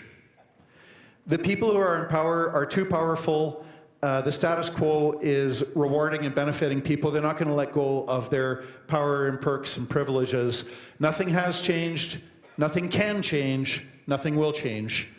That was what I heard from people in Poland, Christmas 1987. Less than 2 years later, there's free elections in Poland. The Berlin Wall had fallen, and there's freedom and democracy in Poland, less than 2 years later. So, why? Because there were people, including Ronald Reagan and Margaret Thatcher and Pope John Paul II, and millions of people in Poland, millions of people behind the Iron Curtain that were speaking truth to power and that were persevering. And so, action plan. We have to change the culture. Culture, when I talk about the culture, I'm not necessarily talking about, you know, the opera and the ballet or 17th century French literature. I'm talking about the dominant, prevailing attitudes and beliefs of people. That is the culture. It's the prevailing beliefs. Culture is incredibly powerful. Law follows politics, politics follows culture. An example of this, many of you will remember the 80s, the 70s. Some of you will remember the 60s and the 50s. We didn't have, the Canadian Charter of Rights and Freedoms had not yet been added to our Constitution. And yet everybody knew, so there's no charter setting out your rights specifically on paper. Everybody knew that a man is innocent until proven guilty. A man has a right to, an accused person has a right to a fair trial. And an accused person has a right to remain silent so that you cannot have police extracting a false confession out of you through torture. These were completely embedded into our legal system. Every lawyer, every judge, every person knew this and understood this. And so without Canadian Charter of Rights and Freedoms, you had good, decent protection for the rights of somebody who's criminally accused. That's an example of culture. But we Canadians, not necessarily people in this room so much, but as a country, we have abdicated our responsibility to teach ourselves and to teach our children, our grandchildren, about the free society, why it's worth preserving, why it's worth defending. We have allowed government to take over more and more of our lives and to decide on education and healthcare and to look after widows and orphans, all of these things that government has taken over. But the government that can do everything for you is the government that can take everything from you. And the government that knows everything about you is the government that can take everything away from you. So we need to work on that culture. Things are not going to get better in the next few days or weeks or months. It's going to take years and decades. We have to transform our culture, and we have to take back responsibility. And that's hard. It's very easy to give up the 9 to 3 babysitting service that our tax dollars provide and to assume responsibility for educating our children, our grandchildren. When government takes it over, you lose that control. So we decided, collectively as a country that the government's going to run healthcare. And maybe initially it didn't produce terrible results. But we see now, for example, the Delta Hospice Society in British Columbia wants to provide palliative care for people who don't want to commit suicide. They want palliative care. They want their suffering alleviated before they die. And the BC government says, you have to offer assisted suicide. I don't talk about MAID. It's a misleading term. It's assisted suicide. You have to offer it. They refused. The government took it over. And now you've got assisted suicide being pushed on people all the time. I keep on hearing, Justice Center we've got one of our researchers on it right now. We're releasing a report about assisted suicide in Canada that's going to be released later this month. But there's an example. If you let the government run it, they're not going to do a good job. So we have a long ways to go in reclaiming the culture and educating ourselves, our children, and our grandchildren. But that is the effort that does pay off. When we change the culture, that's going to trickle up to the lawyers, the police, the prosecutors, the judges, the doctors, the medical establishment, the legal establishment, the universities. So we have to change and transform the culture, and that is, it's a lot of thankless work, and a lot of it not particularly interesting or thrilling, and most of it quite thankless, but it's just a lot of hard work to transform our culture. But that's what we have to do, and we do that through, for example, conferences and events like this. We do that through being active in the democratic process at all of the levels. So, in closing, I want to encourage everybody to cultivate and to practice 2 virtues. The virtue of courage, to speak truth to power. Keep on practicing that. Don't be intimidated by the name-calling. Perhaps I'm preaching to the converted, but you know that if you speak truth, you're going to be subjected to the name-calling, and they're going to say that you are one or more of racist, misogynist, homophobic, transphobic, anti-science, and all the name-callings there. But when you get called names, take that as a sign of encouragement, because it means that the other side does not have an intelligent argument to match yours. So don't be intimidated by the name-calling. Keep on speaking truth to power, and that is to practice courage. The second one, just as important, is perseverance. We're not going to turn things around in the next few days or weeks or months. It's going to take years and decades. So we need that. What the enemy, and in every sense of the word, the political, the cultural, the spiritual, the enemy wants you to give up and quit. The most powerful tool that the enemy has is discouragement. So cultivate that virtue of perseverance to keep on going. And even if things get worse before they get better, we're going to win in the end. As Leighton Gray said, if you unleash truth, truth is like a lion. It goes out and it pounces and it kills the lies. So when you speak truth, you unleash power, and truth is like a lion that goes about. And so we are going to transform our culture, because truth always vanquishes the lie, because in the long run, freedom will prevail over tyranny, and because justice will crush injustice, And we are Canadians, and we know that quitters never win, and winners never quit. Thank you.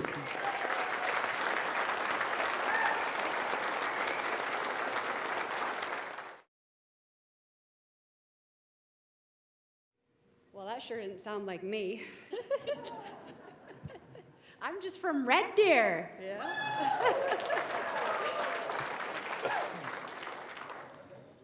Right, well, the last place I lived before I moved overseas was Ottawa, of all places. And it is a beautiful city. You know, it just has some problems over there. I left the country so I could learn about the country. That's sometimes the best thing to do because we're not educated very well in Canada about our history here. And as a result, we have lost a sense of Canadian identity and what our values are. And the country that I came back to in 2021 was not the country that I had left in 2006. And when I came back, I saw that the writing was on the wall in terms of complete deterioration of our rule of law and the values that we have had as Canadians, and some of us still do cherish.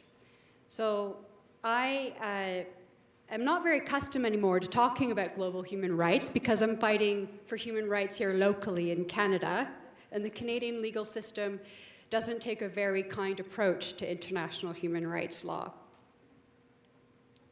So I just kind of wanted to start off with giving a little bit of a history of human rights. It's kind of like a going back to basics. Where do they come from? What does it mean? Well, human rights is all about human dignity, and we've heard that word spoken several times by the speakers today. And it's a fundamental principle of democracy. It is inextricably linked to the rule of law. And I'm sure a lot of us are familiar with the Magna Carta, and I had some intimate familiarity with the Magna Carta about a month ago. I found myself in Salisbury, United Kingdom, wondering what to do on a weekend. And I discovered that one of the last of the 4 surviving copies of the Magna Carta was at the Salisbury Cathedral. So I took it upon myself to buy myself a ticket to the museum, and I looked at the original Magna Carta written in Latin on sheepskin.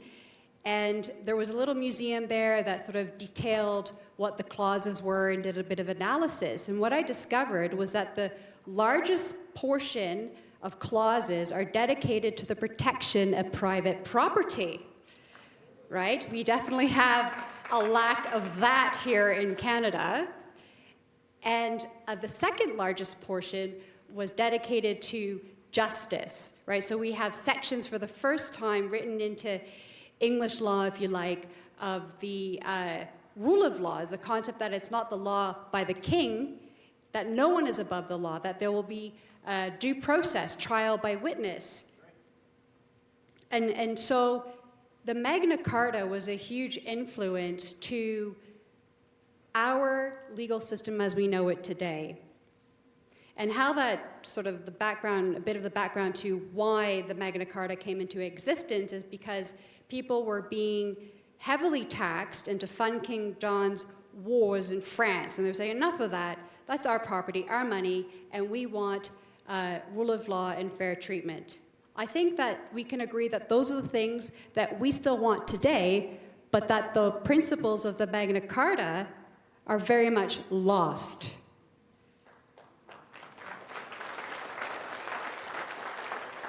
So the Magna Carta was in 1215, very long time ago, over 700 years ago. And then we move forward to the 18th century. And there we have the American Declaration of Independence, which, as we know, was also inspired by the Magna Carta.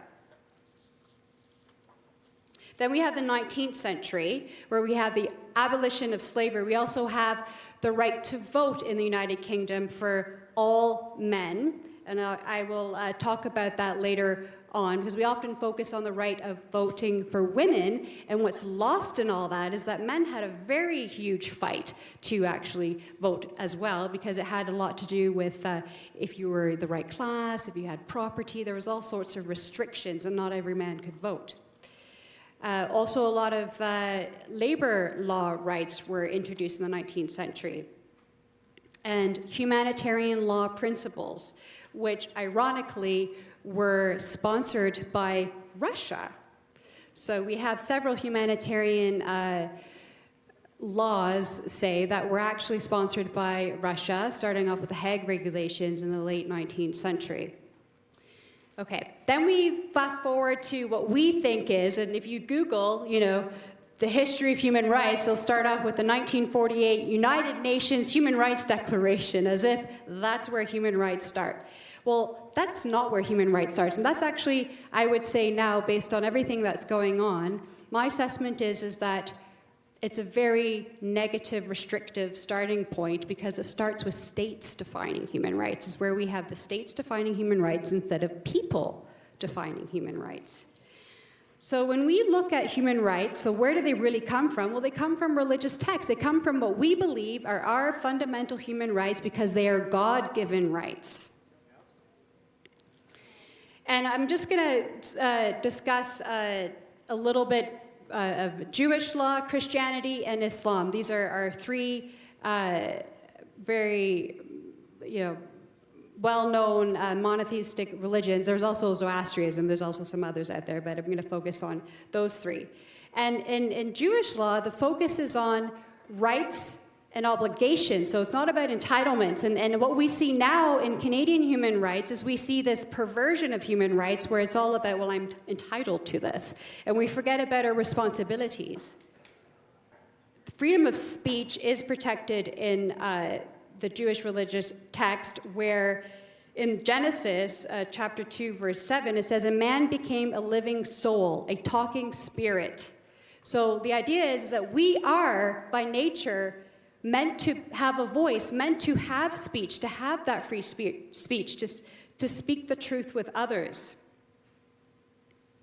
Now, if we turn to Christianity, the first thing I want to say about that is that it was a huge inspiration and foundation to the Magna Carta, as well as the Declaration for Independence in America. So the Magna Carta, what I left out about that was actually that it was brought into creation and protected by the Catholic Church back then. So Christians had a huge role in fundamental principles of human rights and rule of law. And then we see this again in the setting up of the United States of America.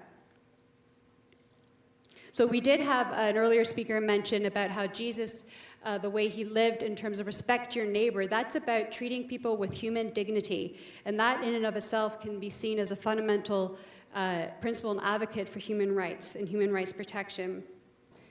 And the fact that it does say in the Bible that we are created in God's image means that we are all equal.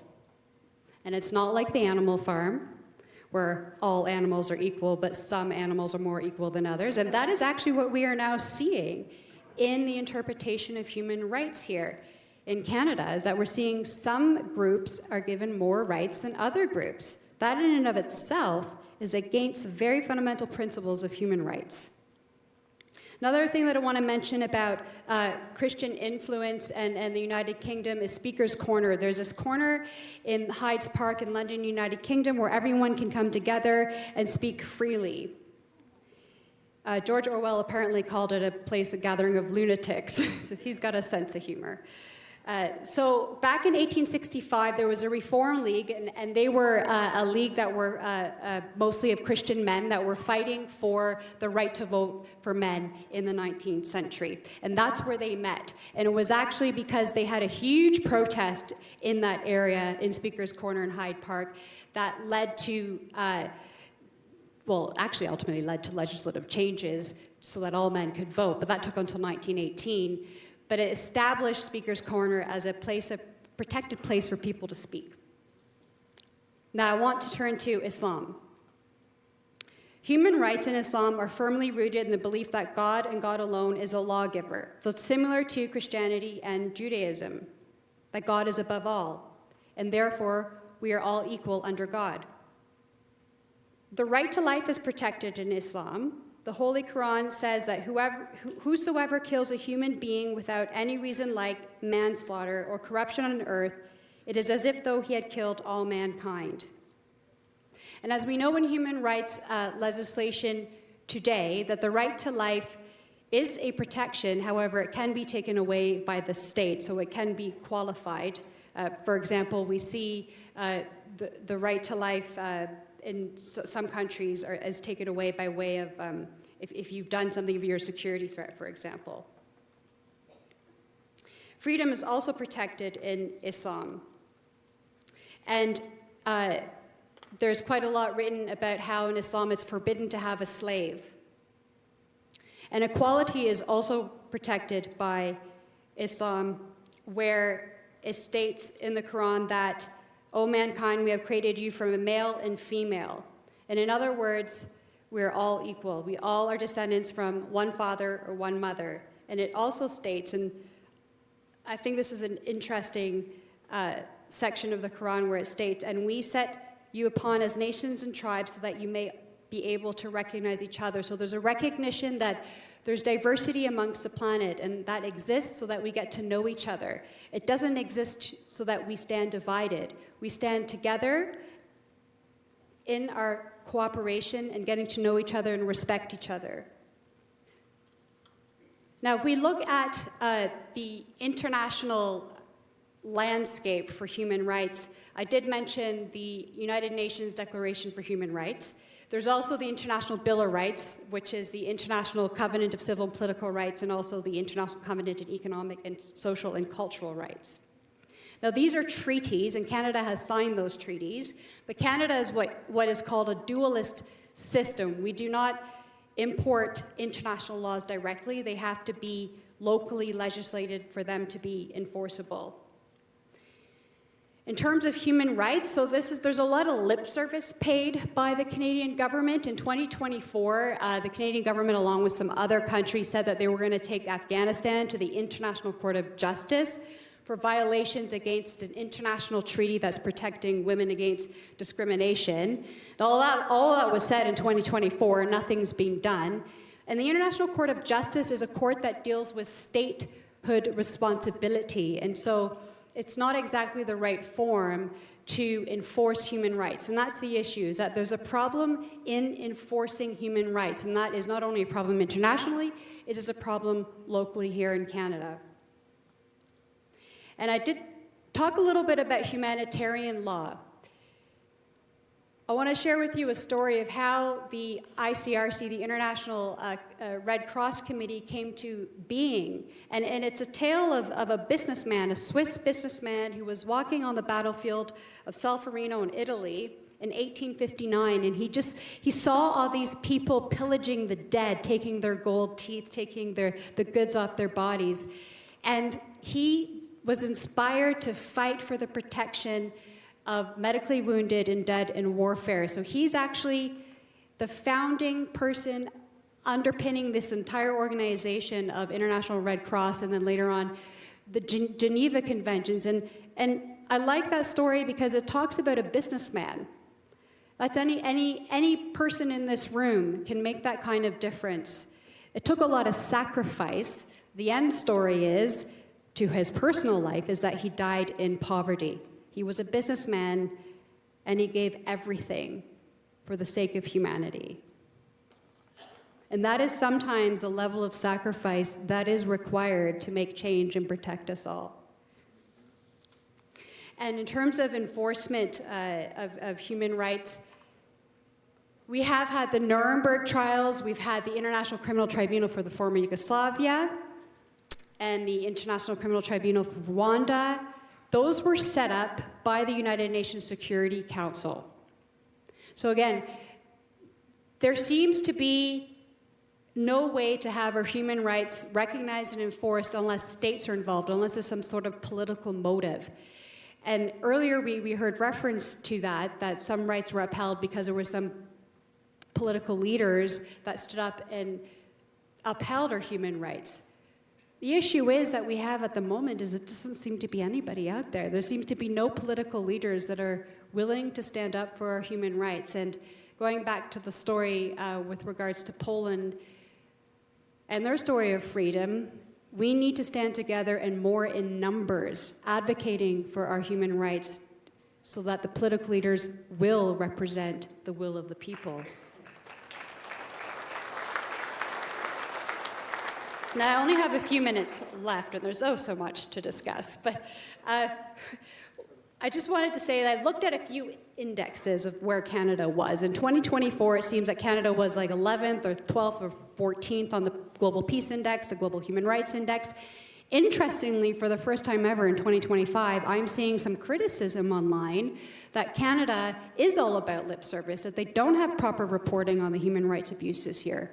The problem that I see is that any reporting and measuring of human rights has only to do with Indigenous rights, what's going on in Gaza, and refugees. I've not seen anything that talks about ordinary Canadians, about Canadians. What about our human rights? Do we not matter?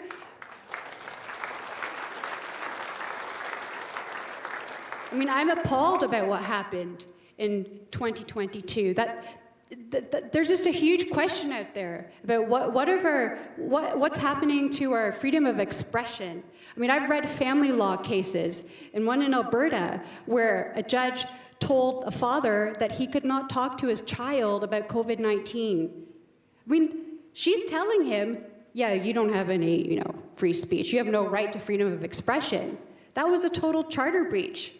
And that case had to do with all those controversial cases that were ongoing at the time where one parent would want the child to get the COVID-19 vaccination and the other one didn't. Well, it's overstepping when you have your court telling somebody, well, you don't have freedom, I'm going to tell you what you can or cannot say.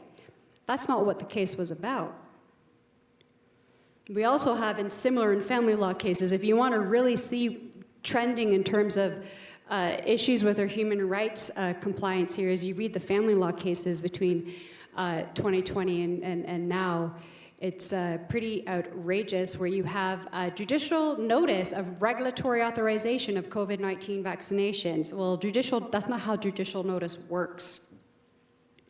I also read transcripts once that here in Alberta there was a judge that said, well, you know what, in 2023, by the way, you deserve to lose your job because you were a walking threat on the street for not taking the COVID-19 vaccination.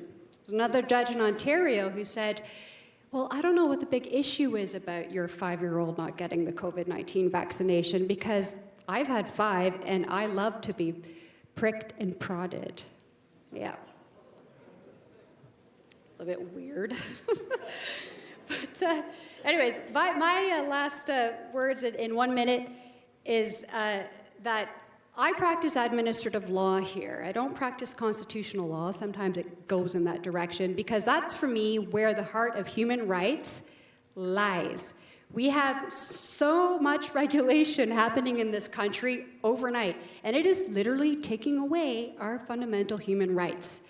And I just want to mention, and some of my friends here know that I'm a little bit upset about this new Water Act amendment, which makes our rainwater that we collect in our rain barrels now owned by the Crown, by the way, which I'm pretty sure was a private property right. Again, the question, we need to be awake and alive as to what is going on overnight. And it's not just federal, it's provincial, it's municipal. And what can we do as a people? We need to gather more in forums like this. And I thank Jason Levine and his wife for putting on this event today, because I believe it's one of many future events where we will come together, share our ideas, feel inspired, be educated, and become advocates, and go back into our community to effectuate change. I know I just want to share one last story, because I like to share a solution story, and it's homegrown here in Red Deer. Okay, so this is it. Kind of ties everything together.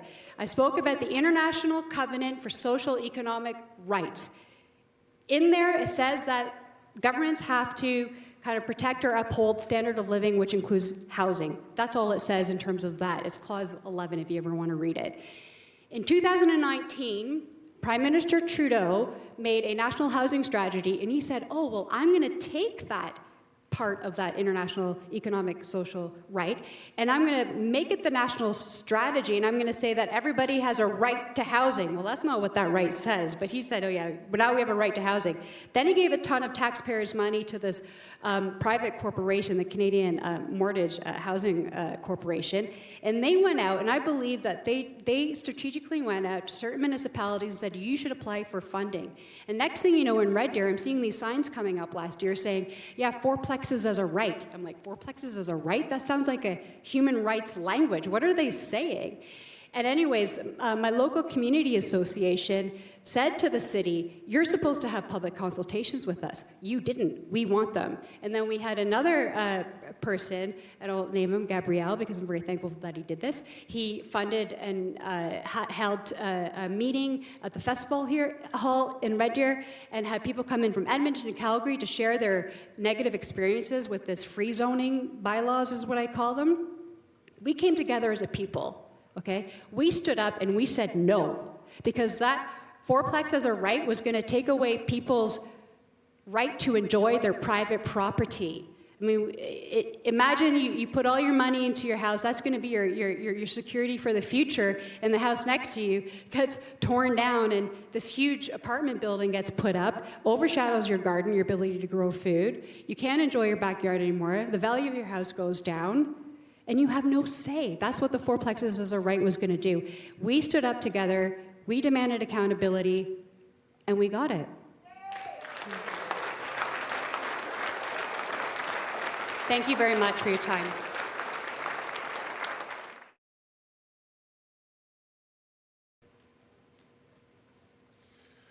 I'm really sorry, because I'm your third lawyer in a row.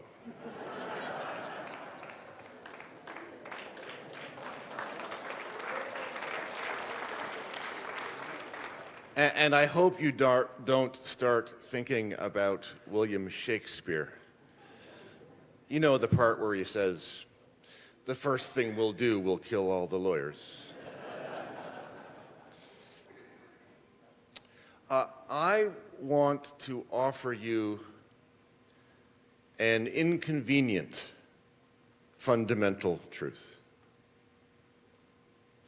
And that is that fundamental truths are beliefs. And beliefs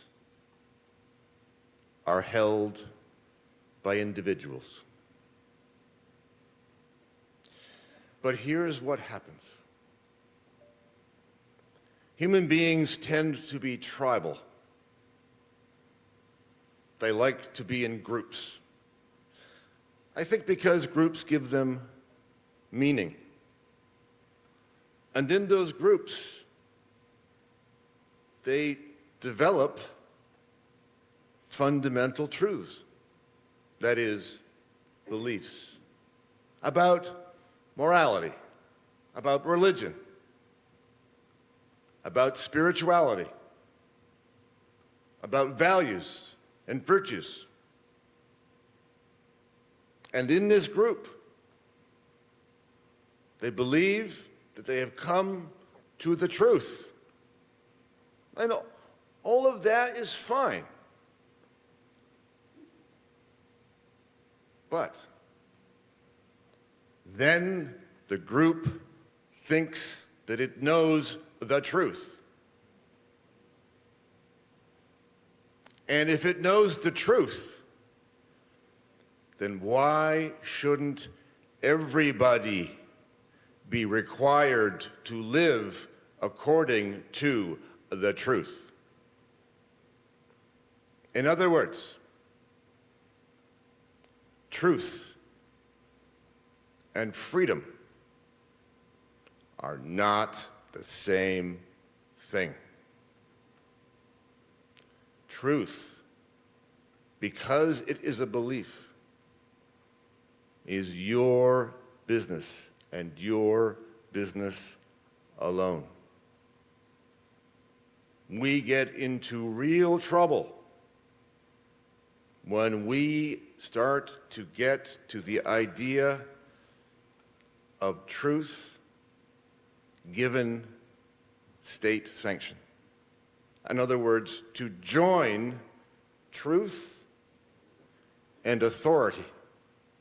The combination of the claim to truth and authority is the combination that leads to tyranny.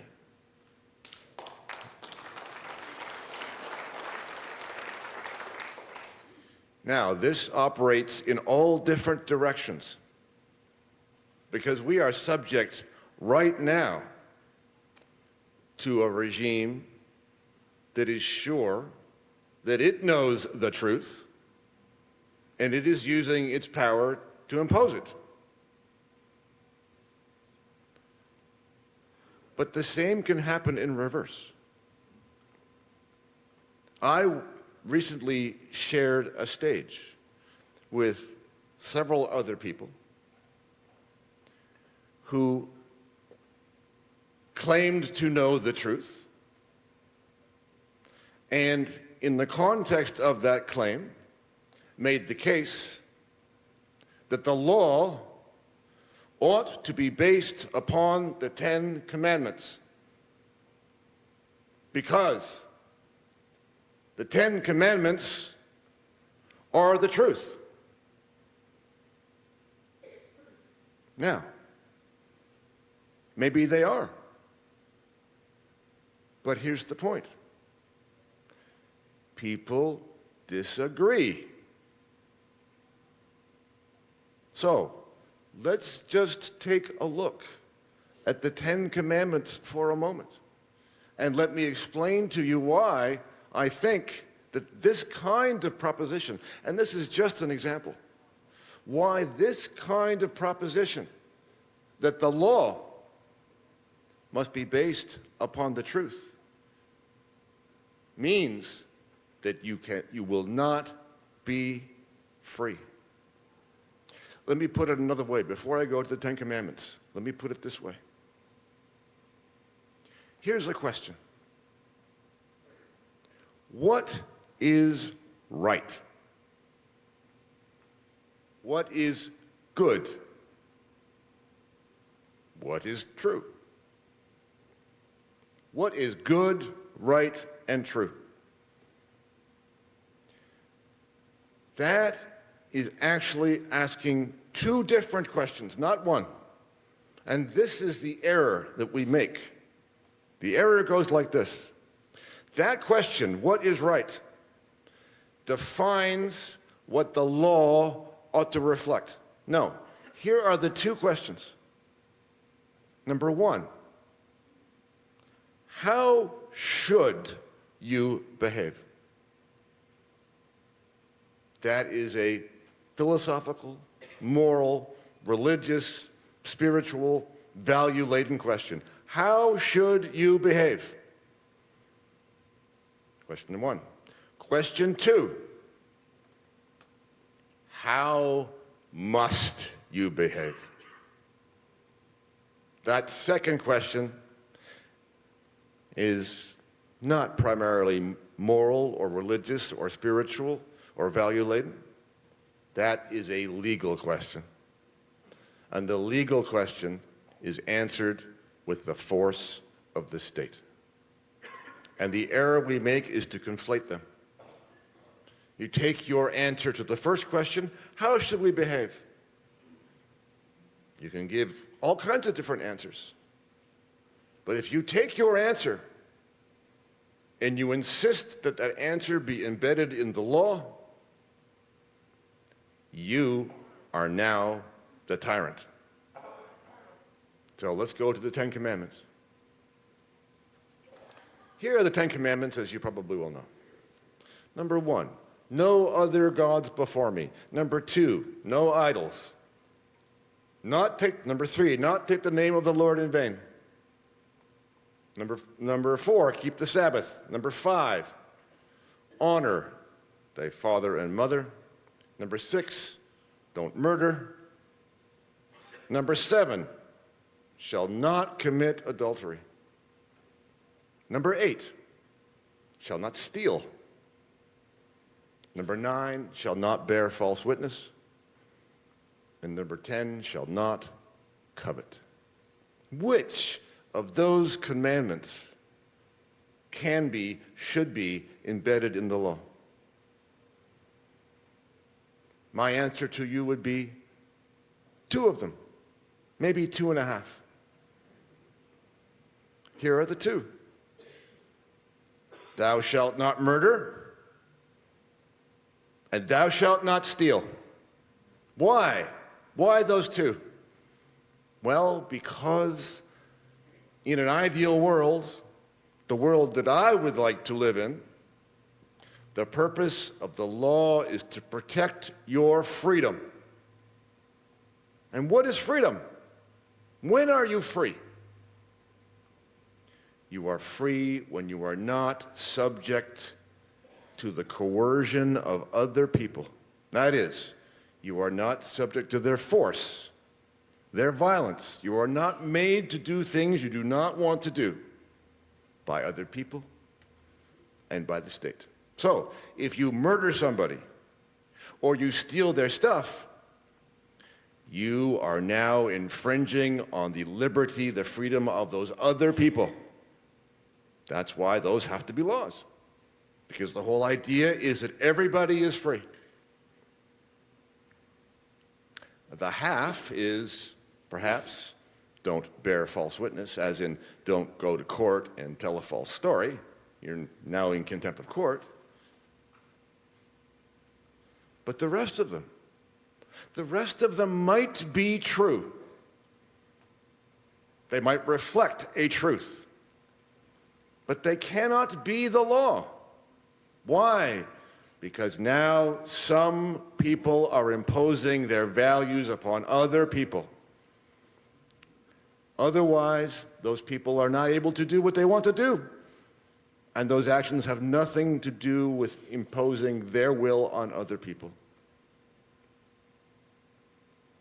So this is a conundrum for people who have a strong belief in truth and want to be free. Let's put it another way. If you want to be free, then you want 2 things.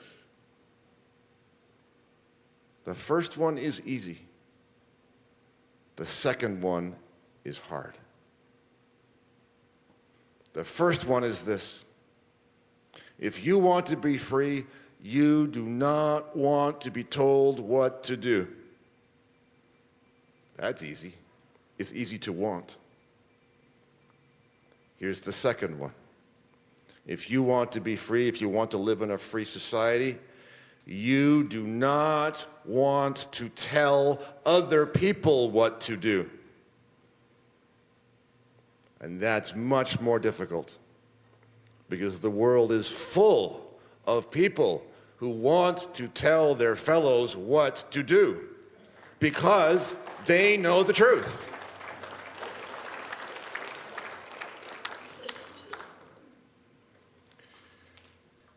Fact of the matter is that nobody knows what is good, right, and just.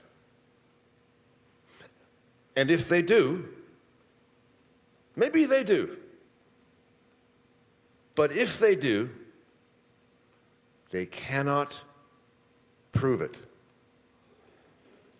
And if they cannot prove it in a way that cannot be controverted, then it cannot be imposed on other people.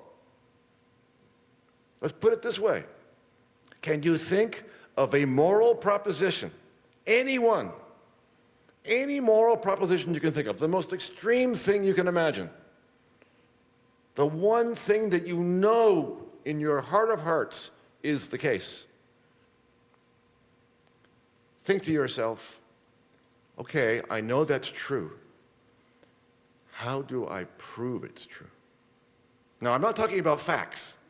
We'll put facts off to the side. Facts are based upon observation. You know, the hammer fell to the ground. Fine. I'm not talking about facts. I'm talking about moral, religious, spiritual, value-laden propositions. Let me put this proposition to you. No moral proposition has ever in the history of mankind been proven to be true. It is just a belief. It is just a feeling. I'm not saying it's not valid. I'm not saying it's not valuable. And I'm not saying it might not be true. I'm saying that if you can't prove it's true, you cannot impose it upon other people because they believe differently. The thing you cannot do is impose upon their freedom. You can't murder them, you can't attack them, you can't take their stuff, you can't violate their property. That's what freedom means. And that means, in turn, that law, properly formulated in a free society, cannot be based upon morality. The distinction is not between right and wrong. The distinction is between force and the absence of force. If you are not subject to the force of other people, you are free, and vice versa. That is the line between you and your fellow citizens. Now, I want to make something clear. It may sound like I am suggesting that morality is subjective, as in not real, not true. I'm not saying that at all. To assert that morality is indeterminate, which is what I am doing, it's indeterminate in this sense. You can't prove it one way or the other. You might be right in the beliefs that you hold. Your belief in morality might actually be the real version. That doesn't matter. You cannot impose it because neither you nor they nor I can determine conclusively who of us is right.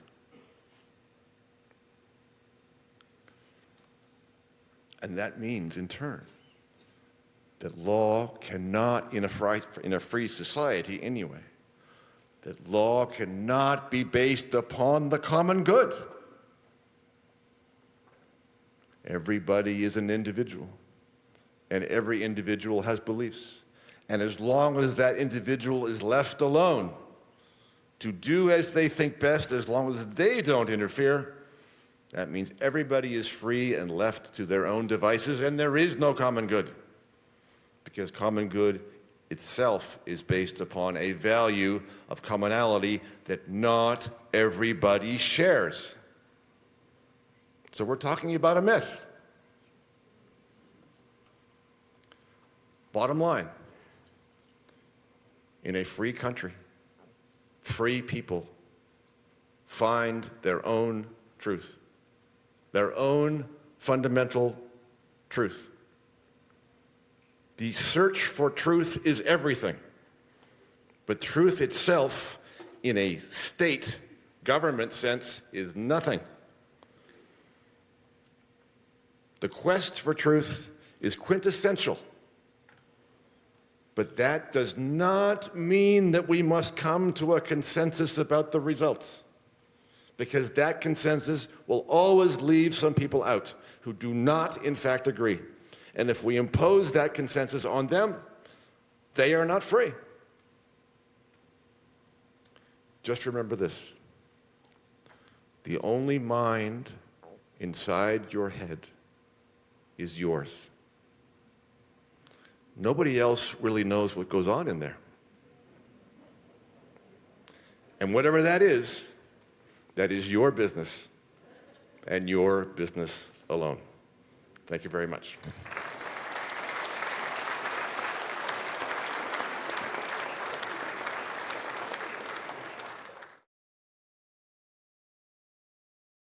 And so, God bless you and keep you.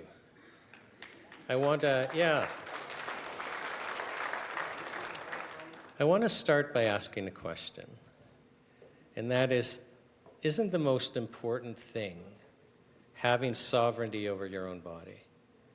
And by sovereignty, I mean you actually having the right to decide what does or does not happen to your body. And as you think about that question, I want you to start thinking about it in terms of ownership, which is a little different. But you need to understand that the concept of ownership legally is just the way that we describe who has the right to decide what does or does not happen to something. So if I'm like renting a house and I'm not the owner, I can't decide to take out a wall or make the windows bigger. That's a right reserved for the owner who gets to decide what does or does not happen to the house. So when you're thinking about your own body, should you have the right to decide what does or doesn't happen to your body, I need you to understand that we're actually talking about ownership. We don't often think about decisions over our bodies as issues of ownership, although we're familiar with the concept of slavery. And slavery is just the condition where either through the exercise of force or through economic circumstances, somebody's right to make decisions over what does or doesn't happen to their body is transferred to an owner. That's why slaves are bought and sold. It's actually an exercise of ownership. And it's important for you to understand that. So for you to actually own your own body, you have to be free, literally free, to be able to make decisions of what happens or doesn't happen to your body. Now, the interesting thing is where this is most important for most of us, and the COVID experience kind of made this really alive to us, is in the exercise of medical decisions. And I want you to totally forget the vaccine experience. I just want to talk about, every one of us here, we're going to face health crises, and we're going to be presented with options. And we're actually going to think that we have, the right to exercise control over our body and decide how we're going to be treated. And I'm smiling because this is a real joke, because you just don't know the truth, that you really have no choice at all. We're in a soft police state. In a hard police state, the government could just pass a law and say, no, we're going to make your medical decisions for you. But we would find that unpalatable, because a soft police state is much less work. You just get the citizens actually believing that they're free, believing that they're actually making choices when they're not. And how our police state has done this is they've made it so that when you're faced with these decisions, you actually think they're your only options, because the truth is kept from you. The real options are kept from you. It's almost like when you're faced with a health crisis, that all the reasonable health decisions you could make, just imagine them as this wonderful apple pie. And then you lay a thread on that apple pie. Well, that little thread on the apple pie, those are the medical decisions you're going to be offered. And even that's not a good analogy, because when you understand the truth, you would say, well, that thread doesn't even belong there, because you said that pie represents reasonable medical decisions. And that thread that you're going to be presented really aren't reasonable at all. And now, let me try and get you to understand what the heck I'm talking about. And so I'm going to tell you a story. So I'm with the Natural Health Product Protection Association, and we just literally toured the land. We started in Victoria, and we had events all the way to Ottawa. And we were holding live events because we were delivering the third largest paper petition in Canadian history to Parliament. It hasn't been entered yet, so if you haven't signed it, sign it before you go. But we had people telling their real-life stories, and I want to tell you one of these stories. So in Grand Prairie, we had a lady speaking, Karen Peters, and she explained to us that she was suffering terribly with rheumatoid arthritis. And her medical doctor explained to her that this is, it's an incurable condition. It's progressive. It's going to get worse and worse. So Karen, you're going to end up in a wheelchair. and this is going to kill you, but you have the option. You have the option of us slowing down the progression of this disease with some chemical drugs. And one of the, like, so, you know, we want you to take this one, but we also want you to take a chemotherapy drug. She was actually given an option, like a list of chemotherapy drugs, and she made a decision based on cost. So her option, and so for a full year, she describes that she is being injected weekly with this chemotherapy drug called methotrexate.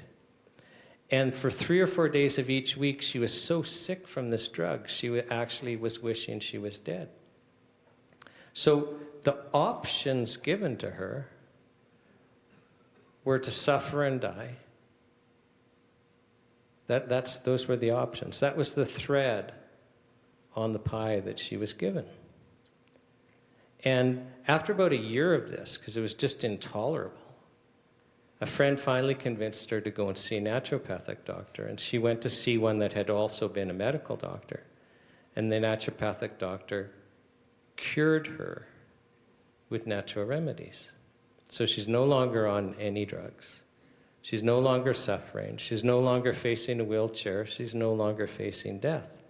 And the naturopathic doctor said to her, for sure, if you had stayed on this methotrexate, it would give you cancer. Not it may, it would give you cancer. Well, I have to tell you, I was moved by this story. Like, it's impacted me. And so when we finally get to Ottawa, after hearing story after story after story, we have an event on Parliament Hill, because we're delivering the 3rd largest paper petition in history to an MP who's going to table it for us. And I share this story. Now we're packing up, we're finished the event, we're packing up, and this lady comes up to me and she's weeping. Her name's Nelda. She's weeping. And she says, you told my story. I had rheumatoid arthritis. They put me on methotrexate, but she says, but I lost my breasts to cancer. I lost my breasts to cancer. And she's weeping over this because she's realizing she didn't need to make those choices. And it got me thinking, like in Canada, how many Karens and Neldas are there? How many breasts have we taken? How many people are diagnosed with rheumatoid arthritis? They're told that it's incurable, that it's progressive, and that really their only option is to slow the progression, but we're going to put you on chemotherapy drugs for the rest of your life. It's a worse diagnosis than cancer, like where you're just on chemo for 3 to 6 months. And then we're giving them cancer with the chemotherapy drugs. Like, I don't know the answer. How many? Is it like 5,000? Is it 50,000? Is it 100,000? Like, one's too many. And they're on these chemotherapy drugs, and they're facing nothing but suffering and death because they've come to believe that there's no choice. So do they have sovereignty over their own bodies? Do they have ownership over their own bodies? Are you starting to see what I'm talking about here? So if, when you are facing a health crisis, you cannot make an informed decision based on the truth, then somebody else has manipulated you into making the decision that they want you to make. So that's how the soft police state has taken ownership over our bodies, because they're basically having us making the decisions they want us to make. It's just now through deception and censorship. So how does this censorship, well, we don't have censorship in Canada, do we? Of truthful health information? No, they haven't passed those acts yet. So here's how it works. So we're in this drug model where everything is a drug. Anything used to prevent illness, anything used to recover from illness is a drug. And then we've made it so that you cannot sell a drug, even a vital nutrient. It's illegal to sell you things that you need to be alive without Health Canada's permission in the form of a license. And when they grant you a license, then Health Canada takes the position, well, the only thing you can say about your drug, and drug includes not just the chemicals, but vital nutrients that like vitamin C, vitamin D, anything. The only thing you can say is what Health Canada has approved. It's called the label claim. So I'll give you a shocking real-life example that happened in my law practice, and it involves antidepressants. So I'm in this federal court case against Health Canada, and Health Canada brings in this, outside expert as a hired gun. And this expert is a psychiatrist that runs a company, and all this company does is it gets new psychiatric drugs through the approval process for Health Canada. And I'm at this guy for days. I'm examining him for days. And at one point, he gets frustrated, and he starts complaining to me under oath of how hard it is to get a new antidepressant approved of by Health Canada. And he's complaining to me. He says, I've got to give Health Canada 2 double-blind clinical trials showing that the drug works. And I could spend 2 hours explaining how that whole process is a fraud, but I'm getting to the fun part. Because he says, I got to give Health Canada 2 double-blind clinical trials showing that the drug works. So he says, so I run 8. Now remember, this is what he does for a living. So he says, I run 8 double-blind clinical trials for an antidepressant because I've learned I have to run 8 to get 2 that show the drug outperforms the sugar pill. Interesting, isn't it? I haven't even gotten to the good point yet. Now, the other 6 could be inconclusive. They could show the sugar pill works better than the drug. They could show the drug works better than the sugar pill, but the safety signals are inconvenient. The fun part is if that drug company gets approval, so it's now approved as an antidepressant. Remember, all they're now legally allowed to say is it's an antidepressant. It's approved to treat depression. So that means then that it's illegal, listen carefully, it's illegal now for that chemical drug company, because they got a license, to share with you the 6 failed clinical trials.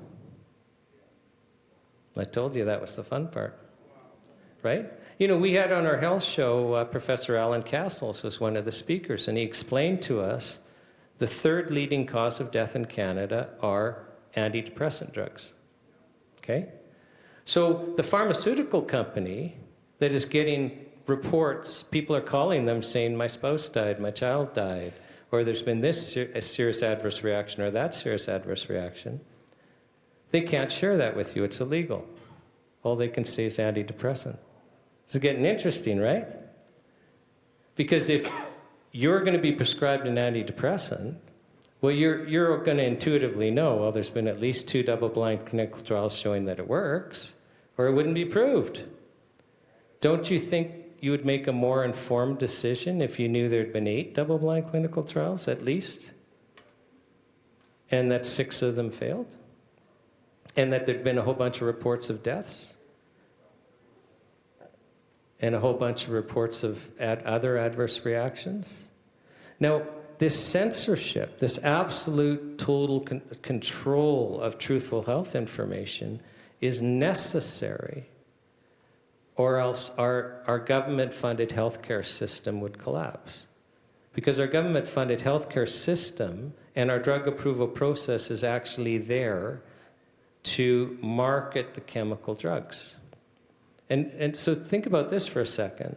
So you have to, remember, you have to get Health Canada approval to be able to sell even vitamin C.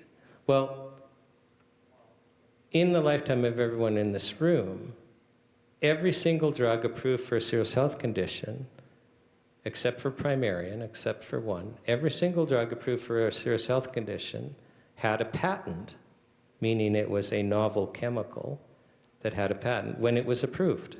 So the only legal treatments for serious health conditions are either surgery or chemical drugs. Isn't that interesting? I find that interesting. It's why when you go to the hospital for cancer or heart disease or arthritis or mental health, you're only offered surgery or chemical drugs. Now, the largest part of the drug market, I mean 99.99% are prescription drugs. Well, have you ever thought it's only legal for us to access prescription drugs through government-funded healthcare? Isn't that interesting? So the only legal drugs are the chemical drugs. And the only way we can access them is government healthcare, which means by definition, government healthcare is the marketing and distribution arm of the pharmaceutical chemical drug complex. Wow, cool. But we're talking about censorship, right? So it's illegal for this information to be shared with you. It's because we would lose confidence in government-funded healthcare if the law was as all information about drugs had to be shared with us. But it hurts the natural health community. And how that works is we don't have the deaths, we don't have the adverse side effects. But if people knew, if the Karen Peters and the Neldas knew there were natural treatments, then also the chemical drug complex would fail. You know, I want to talk about True, because I was talking about antidepressants, and we're in Alberta. Well, Trueup's an Alberta company that long ago had developed probably the best treatment in the world to treat bipolar disorder. It's just vitamins and minerals, but it also kicks butt on ADHD and major depressive disorder and the like. Do you know there are over 30 published peer-reviewed journal publications on their product, Empower Plus, all funded by governments around the world? It's illegal for them to share that information with you. So the Alberta government, so first of all, there's part of the Faculty of Medicine of the University of Calgary is this behavioral research unit in Children's Hospital. And they use their own budget to run 2 case series, one on children, one on adults. One was published in the Journal of Psychiatry, the other in the Journal of Child and Adolescent Psychopharmacology. The results were just so spectacular. They go to the Alberta government and says, we've never seen anything like this.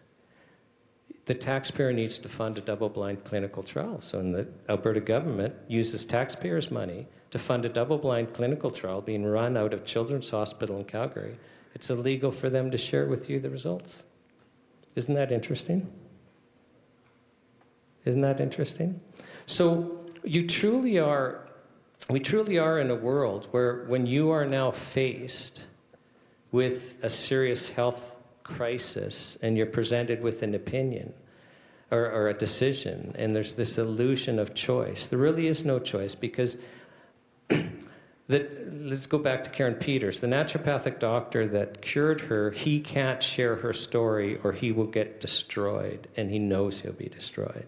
The companies that make the remedies, they can't share that stories or they'll be destroyed, and they know they'll be destroyed. I've spent 30 years fighting Health Canada.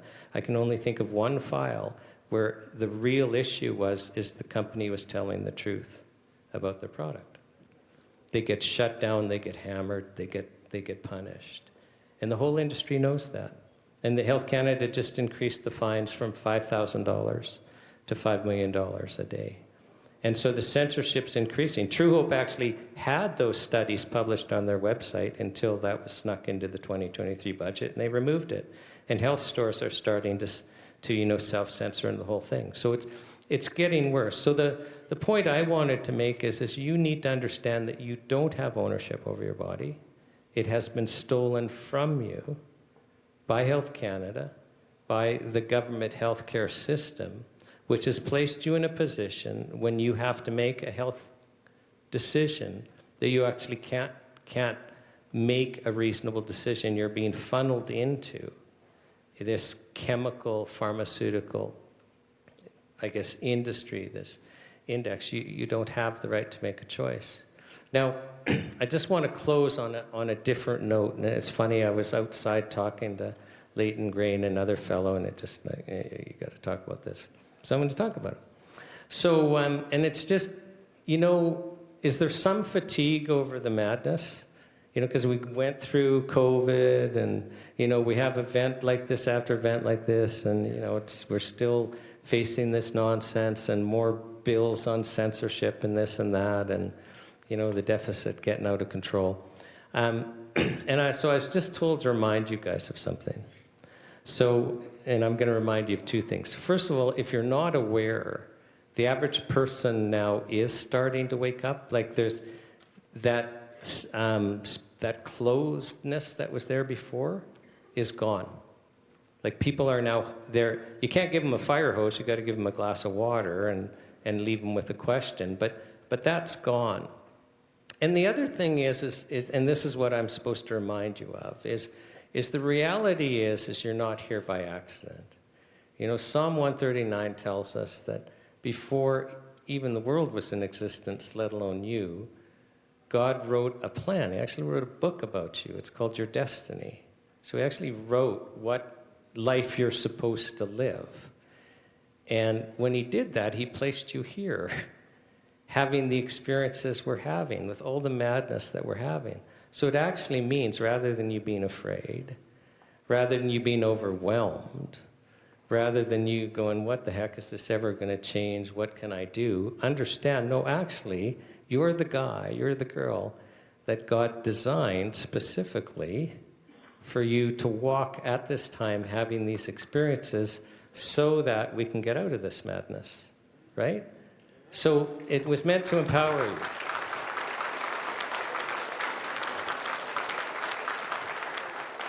And it's just the correct way of looking at it. So I see that I'm out of time. Thank you for letting me share, and I'm happy to talk to any of you down the road. And please pop by and subscribe to our NHPPA newsletter, because we're the only organization out there trying to fight for our health rights, you know, protect access to natural health products and kind of bring awareness of these issues, of how crazy it is. It's not just the vaccine, it's just the whole chemical pharmaceutical complex that's so much deeper than we imagined. Thank you.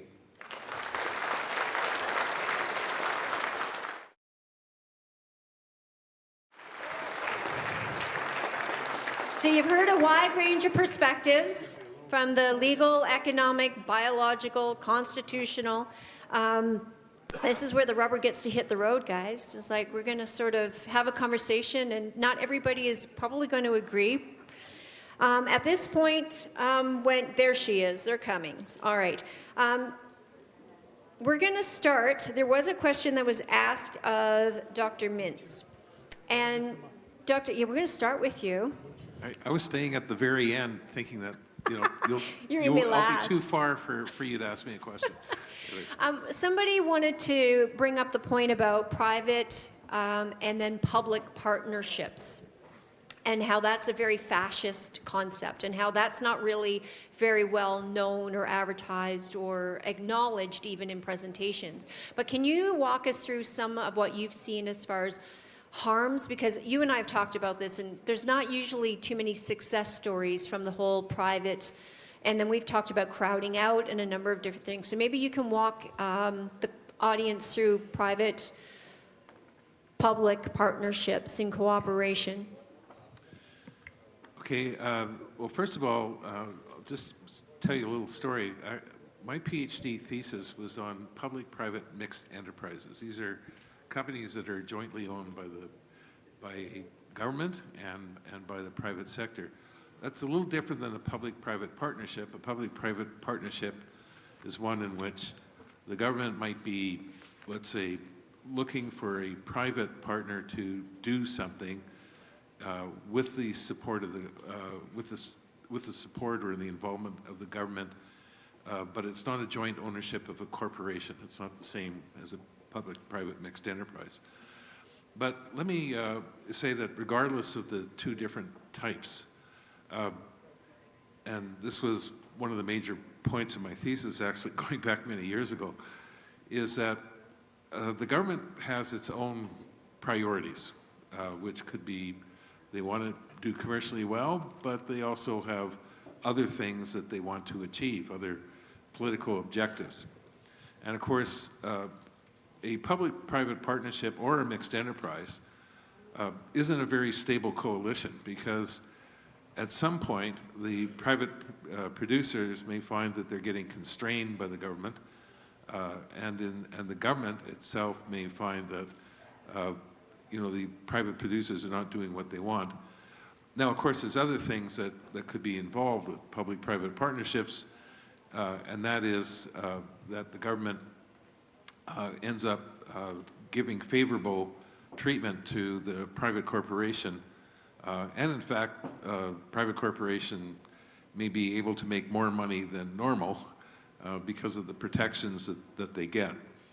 Now, just to give you a bit of an idea, now this goes back to the 1970s when I did my PhD, but I actually had a chapter on the Canadian example of mixed enterprises at that time, and there were quite a few of them. It was something that was happening in both Europe and in Canada, not in the United States, as you might expect. But there was a view that public corporations, public enterprises weren't performing very well, and that the managers needed to have some discipline from the market. And so this idea was that a lot of public corporations, public enterprises would be partly owned in the private sector, would have some of their shares sold to the private sector, and you'd have then this public-private partnership developing in that way, or mixed enterprise developing in that way. And what I did in my thesis is I went through all the Canadian ones that were operating in the 1970s, and there were quite a few. And sure enough, you know, they didn't make negative profits, these mixed enterprises, but they certainly didn't do well as private companies. And in fact, when you look at the history of them, most of them eventually just either went completely back to the public side, or they went into a lot of them actually got fully privatized in the end. You know, this issue didn't really come up until, and I'll tell you kind of a story that happened. Back in when Nexen was going to be the oil company Nexen was going to be taken over by CNOOC of China, which was a state-owned enterprise. I was called by the Globe and Mail to give a comment on it, and I was kind of informed, or I was warned that this was actually going to be coming to me. And I thought about it, and I said, gee, you know, back after Mulrooney, you know, we started going through a whole bunch of privatizations, a lot of Air Canada, Canadian National Railway, quite a few companies were being privatized by the federal government at that time. And so my comment was to the Globe Mail, as I said, you know,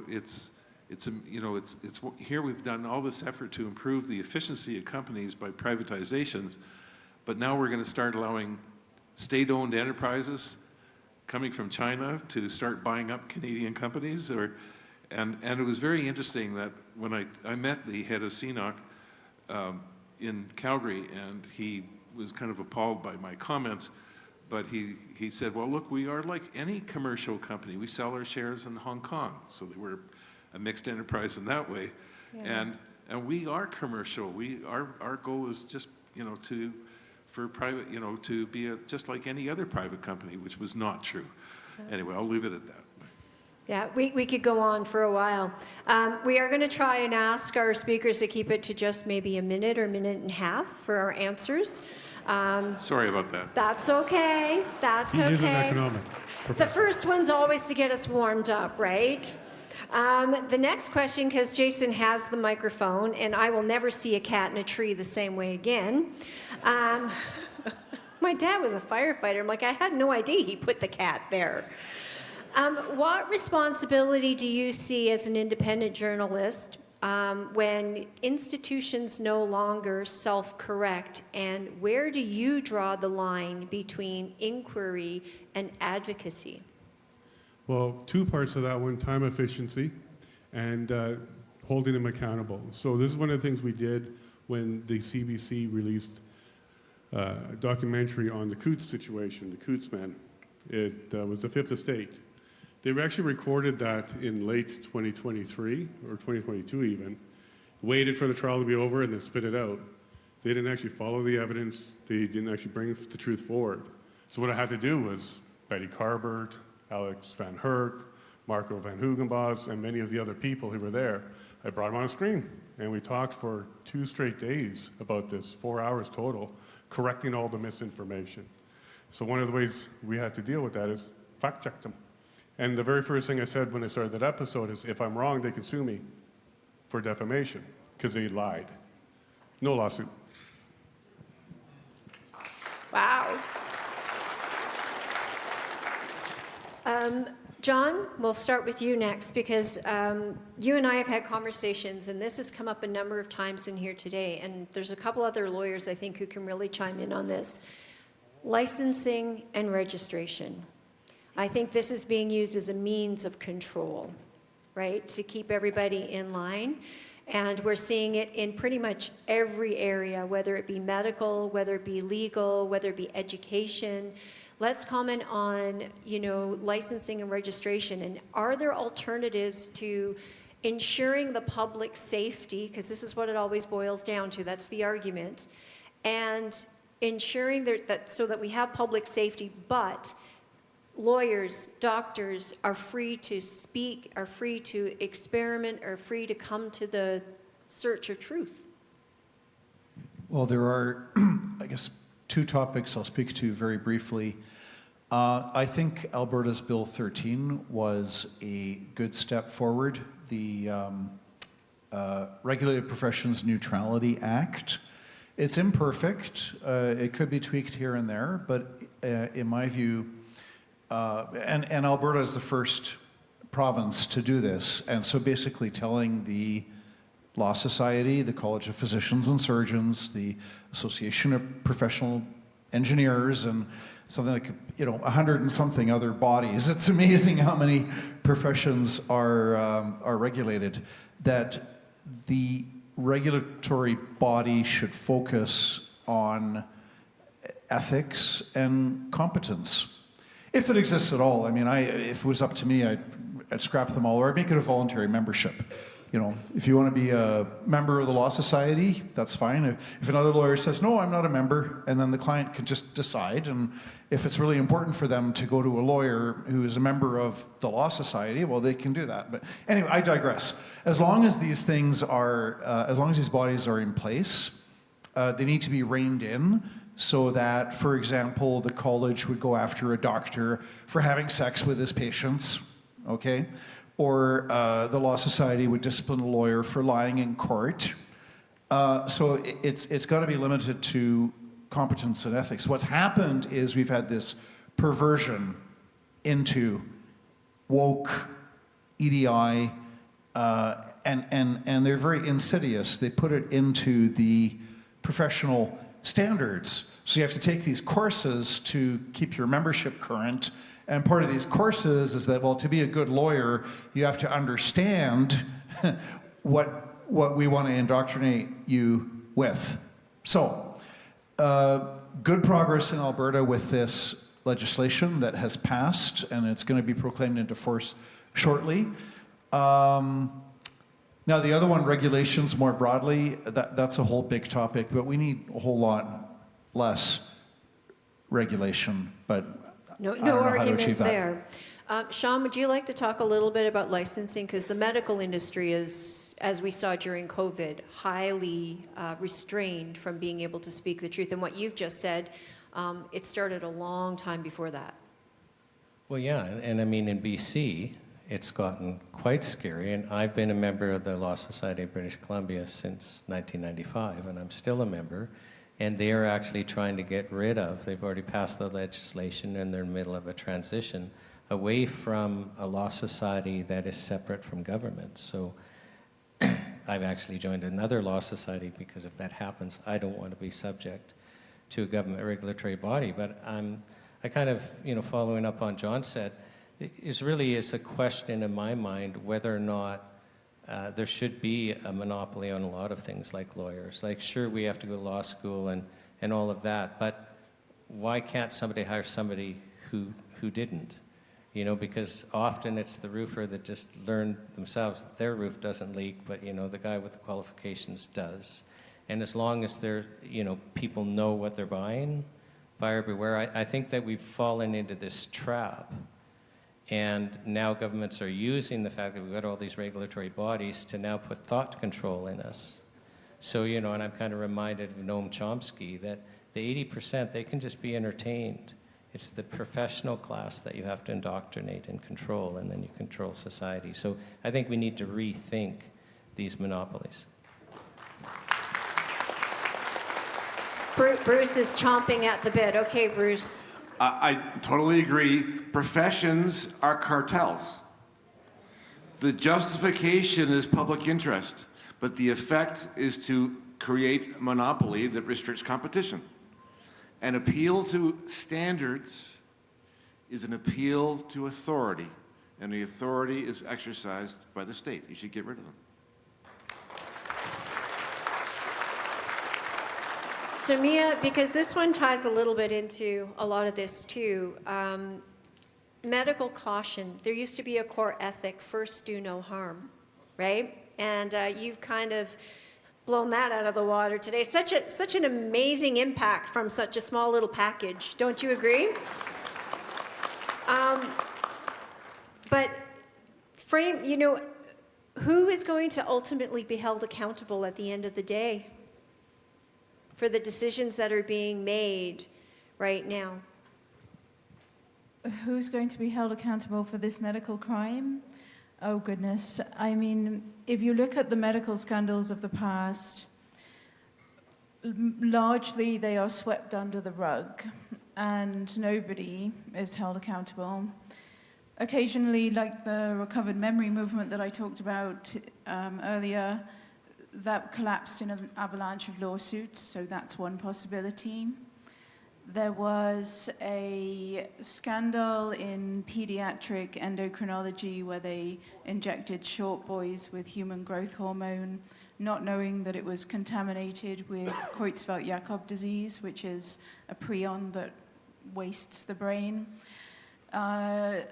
I think about 8 doctors stood charges for manslaughter, and there were national inquiries about how this could have happened. So, because of the severity of pediatric gender medicine, because of the severity of the harm, and also the severity, the extreme levels of fraud and corruption, we're not talking an average medical scandal here. We're talking professionals and medical associations who they haven't just ignored the evidence that they're doing harm, but they've conducted their own studies, found that they're doing harm, and then they've buried them so people don't know so that they can continue the scandal. I think we need something along the lines of the Nuremberg trials for these people.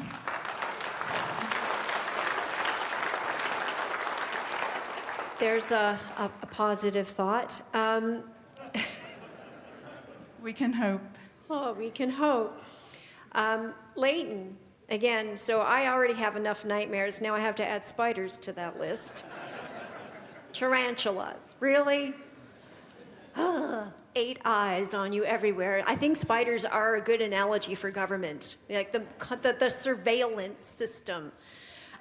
Where has reconciliation, though, and a lot of the rhetoric, because there's a lot of rhetoric around reconciliation and a lot of lies and misinformation. They tend to put it on our side, but it's really coming from them. How does this damage the relationship with Canadians and our Indigenous populations? Well, I think the starting point for any type of reconciliation in any relationship is to establish a basic ground rule, which is truth. And the problem that we have is that we have a big lie, the Truth and Reconciliation Commission report, which is very lengthy. And if you read the whole thing, what you find out is that the picture of the Indian residential schools history is very different than the false narrative that has been produced by the government. What the federal government in Canada has done, they had an agenda.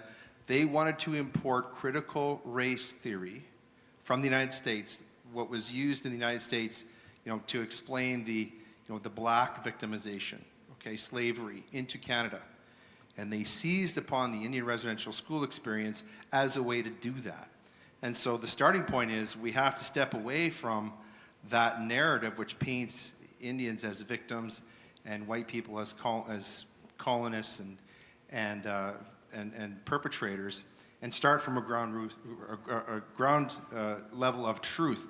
And the real truth about the relationship between Indian peoples and broader Canada is a story of cooperation and struggle against a very hostile environment, climate in Canada. That's the truth of the story, and that story is not being told. That's where we go towards reconciliation, is telling the truth of the real story about the history of Canada, not the lies that are being propagated. Imagine having a Canada where one rule of law applied to everybody equally. No more special interests. Bathsheba, so we're living in a very divided society, and you've done a tremendous amount of work on rights and the protection of those rights, most of which, you know, the government justifies reasonable limits. And one of the things I want to bring up that was brought to my attention yesterday was with breathalyzers has now gone through the Supreme Court, been tested, and even though it's a direct violation of the Charter, which we do have of rights, they've said reasonable limits. And so do Canadians actually have any human rights right now? Well, first I want to say that's an interesting and very important example that you raise, and I have a lawyer friend in Medicine Hat who has taken charge of this issue with the breathalyzer situation. I know her too. Yeah, she's given me a little card, and to keep and she advocates that everybody should have this little card that if you ever get pulled over and you're asked to give a breathalyzer, that you would read out your rights. Yeah, so it's, do we have, so I guess on that point is I would visit that issue, everyone, because it's pretty serious. It speaks to the issues of this sort of, you know, soft police state that we have. And it's already terrifying being pulled over by a police officer. So do we have human rights here? We still do have human rights here. To some extent, we're here today criticizing the government, and there's no police coming in and, you know, arresting us. So there's freedom of expression. But as I said earlier, that the writing is on the wall, and that we need to recognize where there is erosion of our human rights. And I feel that we often mistakenly look just to federal level. There's some serious issues here in the province, at the provincial level, and also in our municipalities because of federal interference in the money. So I would say that it's important, and I think it was Professor Party who said this once when I was listening to one of his talks, is to talk more. The best way to protect your freedom of expression and to challenge the Charter, which does very little to protect our human rights, is to speak more and be courageous. Fantastic. Okay, Dr. Mintz, we're going to come back to you because there was a specific question around Alberta's demographic profile and our contribution history with respect to the Alberta Pension Plan. And this was a very hot topic when Alberta Next panel was going around, and there's one that probably is from an Alberta independence concerns people the most. So is there a credible economic case that Albertans can achieve a better contribution to benefit outcome under a provincial APP if they were to leave the Canada Pension Plan? Yes.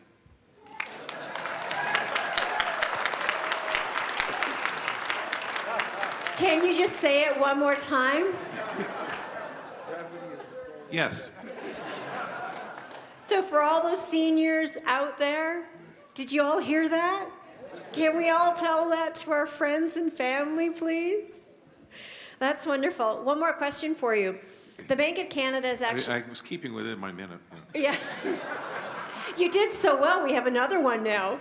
The Bank of Canada, though, has stated that Canada's economic woes are systemic. I don't think a lot of people understand what the Bank of Canada stated when they said that the problems, that they couldn't fix the problem, that the problem was systemic. Can you elaborate a little bit on what some of those systemic problems that you see? I think I'm having trouble, first of all, understanding what's meant by problem. I assume, are you talking about the slow growth of Canada over the past 10 years? Yeah, look at GDP. It's more of a policy issue, not so much a Bank of Canada. I can change it with interest rates and the small little tools that they have in there. The Bank of Canada generally has had fairly good monetary policy. I would say they made a big mistake in 2020, but I would monetary policy is not the main thing in which impacts, I think, economic growth. Economic growth and productivity. Let me just say, actually, there's a piece that I just did with Philip Cross, but to keep it short, it depends on your human capital. So education is important. It depends on your capital investment, and that capital investment is pursuing the best rates of return. And it depends on a number of factors, even things like the rule of law, political stability, and of course innovation is a very important part of it. And the economists really argue about which types of things are important, but one thing I think that has really come out over the whole discussion of productivity in Canada right now, and our systemic problem, has been the lack of investment, and that is and work that we've done just shows that the employment rate has been relatively good. Our education system, could be improved, but it's not a disaster. It's actually one of the best, one of the better ones in the world, actually. But where we really lack now is investment, and it has turned very badly over the past 10 years, and that's been a very significant factor leading to our poor growth. I think when the Bank of Canada made that statement, it was trying to point the finger back to the cause of the lack of investment being government policy, though. And I think, Bruce, you commented last night about getting the government, actually I think Dr. Mintz, you did the same, get the government out of the way. Well, yeah, because I believe in it's the Thatcher, it's the Reagan type thinking that goes back to the 1980s, which carried most countries, by the way, going up to the financial crisis in 2008, that the answer is removing obstacles to economic growth that the government puts up, regulations and taxation and things like that.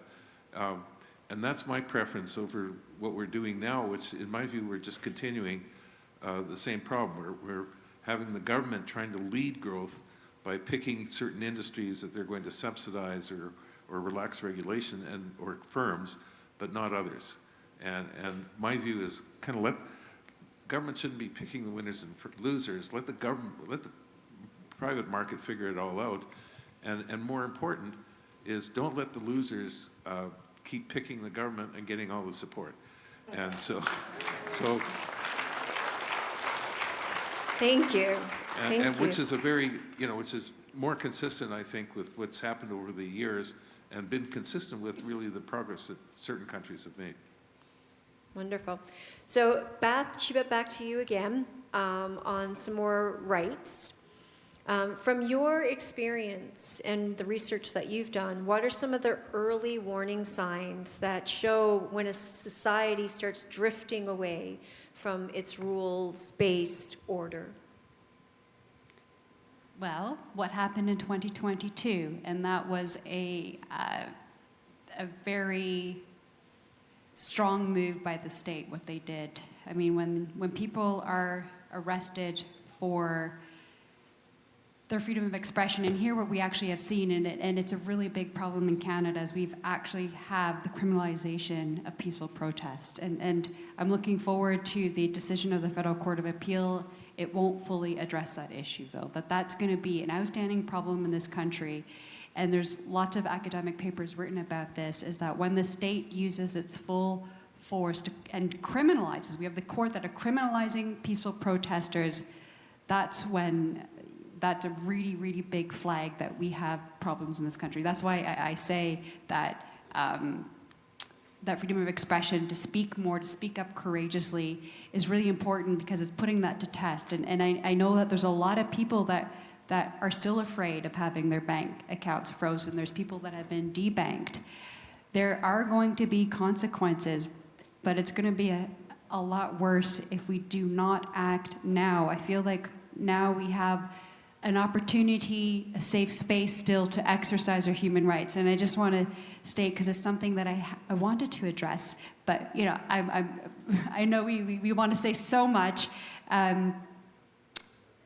going back to your earlier question, but it kind of will feed into an indication of our human rights as it is in Alberta, is the independence movement. And I've had a look at the Forever Canada website, and I have decided that the Forever Canada campaign or group is anti-rights. They are an anti-rights organization. They are interfering with a customary international law right to self-determination. It is a very important human right, everybody, that we have the right to self-determine. Everybody has the right to self-determine. I mean, there's a special definition, so on and so forth, and a way to meet that definition. One of them is by having a unique culture. That's why, Quebec picked on us, but hey, look what I'm wearing. Did you know that a really important part of Albertan culture is the cowboy culture? We are the epicenter of that culture. Anyway, so I just want to say that I consider that group an anti-rights group, and that everybody that wants to, because they could just vote no, right? They, just say no to the question. If they don't want independence, don't show up to sign for it. They don't need a separate movement to be anti-rights, and watch that space. I'm a little bit worried about what this group is going to do to interfere with this referendum. Now, that's a really good point. Would any of our other lawyers on the panel like to comment or add on to Sheba's analysis there? Yeah, I'm not so sure. Oh, Lord. Settle in, folks. Well, I mean, I agree, of course, in the ability to self-determine and to vote. But really, if you want to reframe this is a contest about what the question ought to be. Or if you're going to have multiple questions, one saying we want to stay and one saying we want to go, in both situations you're asking people to vote or not vote. I mean, I don't really see how the other group is trying to squash human rights. Usually the culprit of squashing human rights is the state. And the state here is not one of the actors. So, back to you, Bathsheba. Oh, okay. Well, well, the thing is that the state doesn't have to be an overt state, and there could be somebody with a state-like mindset. Of course, sure. And so the reason why I drew the conclusion that I did was after some careful consideration, thinking a little bit outside of the box, is that the person leading and founding this Forever Canada campaign is a former politician, has that mindset. And I believe that we all need to shift our mindset and rethink about our understanding of our rights as citizens, our human rights, and state interference. It can be subtle. That's why in my practice I'm looking at municipalities and federal interference with funding, because it's not always overt. I mean, I'm not going to lend to speculative conclusions. I appreciate that one could say that states are normally orchestrating human rights oppression, but people, state agencies also orchestrate human rights oppression, and so does the mindset, that institutionalized state mindset. Okay, Jason, sure. And Bruce, you may not be aware that same leader is currently trying to drum up support nationally to block the Alberta result. Yeah. I think the big important part with the referendum question is it is, for lack of a better word, democratic.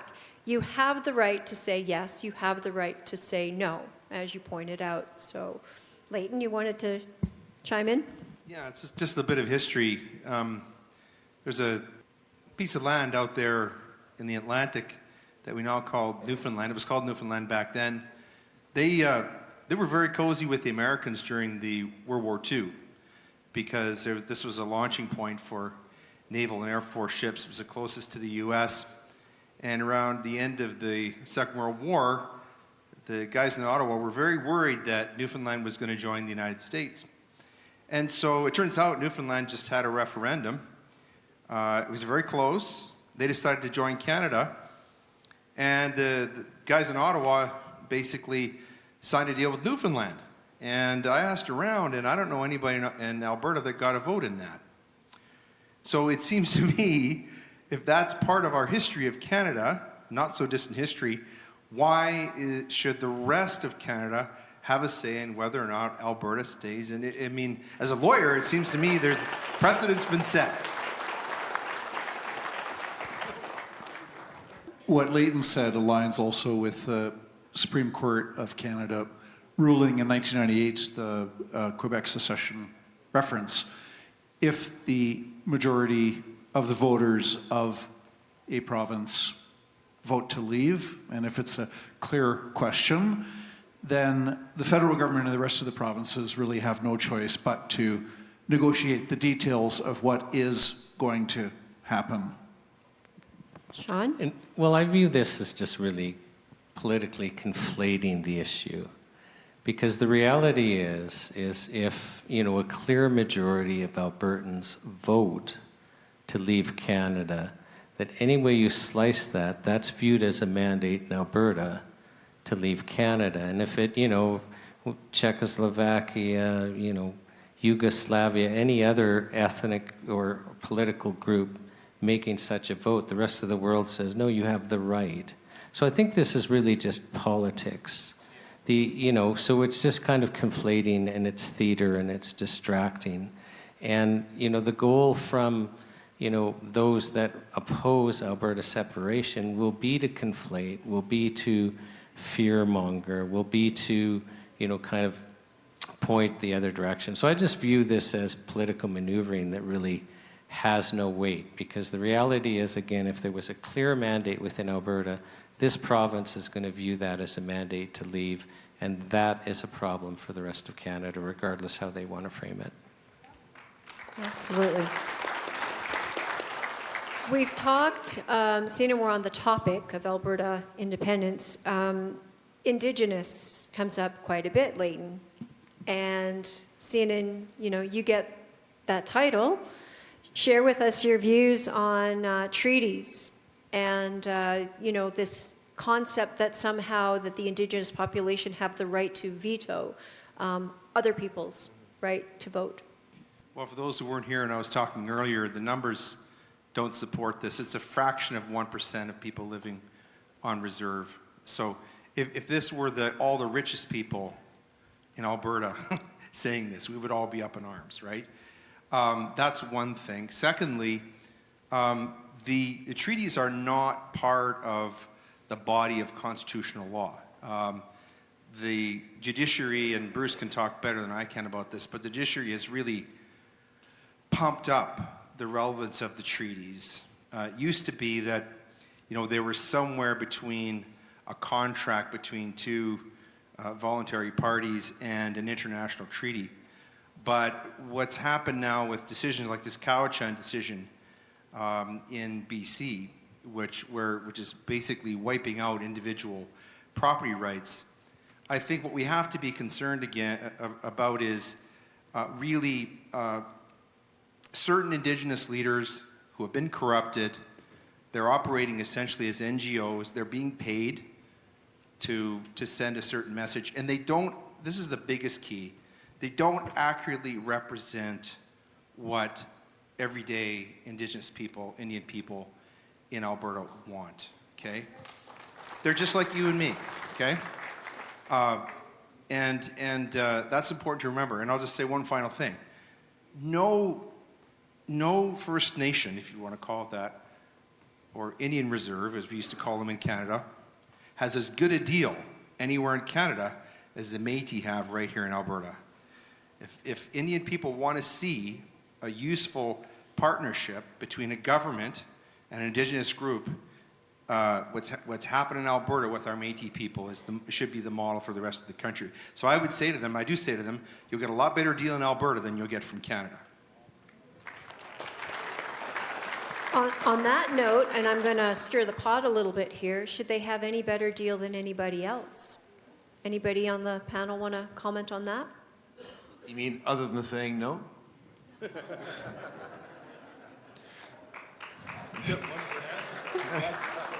Your minute is up, Bruce.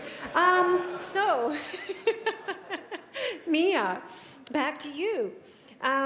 What happens, what would you like to see change in the medical field? You're very well versed, obviously, from a policy standpoint, from a political standpoint. What is it that needs to change where, you know, when authorities disagree on a path forward, where should the authority lie? So I would say the worst people to be making the decisions are the courts and the government. Because they don't understand this medical treatment at all, they don't understand this scandal. So in an ideal world, they wouldn't have to weigh in, because in an ideal world, the medical field itself would self-correct.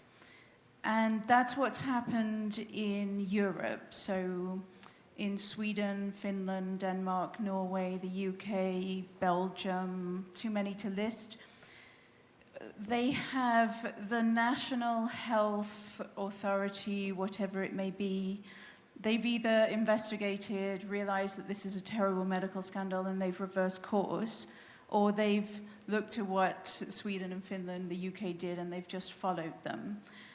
In Canada, we're ignoring all of that. It's as if none of it has happened, and we still follow the how can I word it? We still follow the unhinged fanatics inside the World Professional Association for Transgender Health, a group of people with absolutely no respect for the Hippocratic Oath, no respect for scientific principles or evidence-based medicine.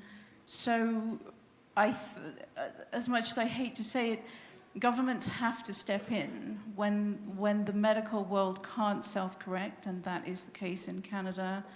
It is the duty, like Alberta has done, of stepping in and protecting vulnerable people from this medical crime.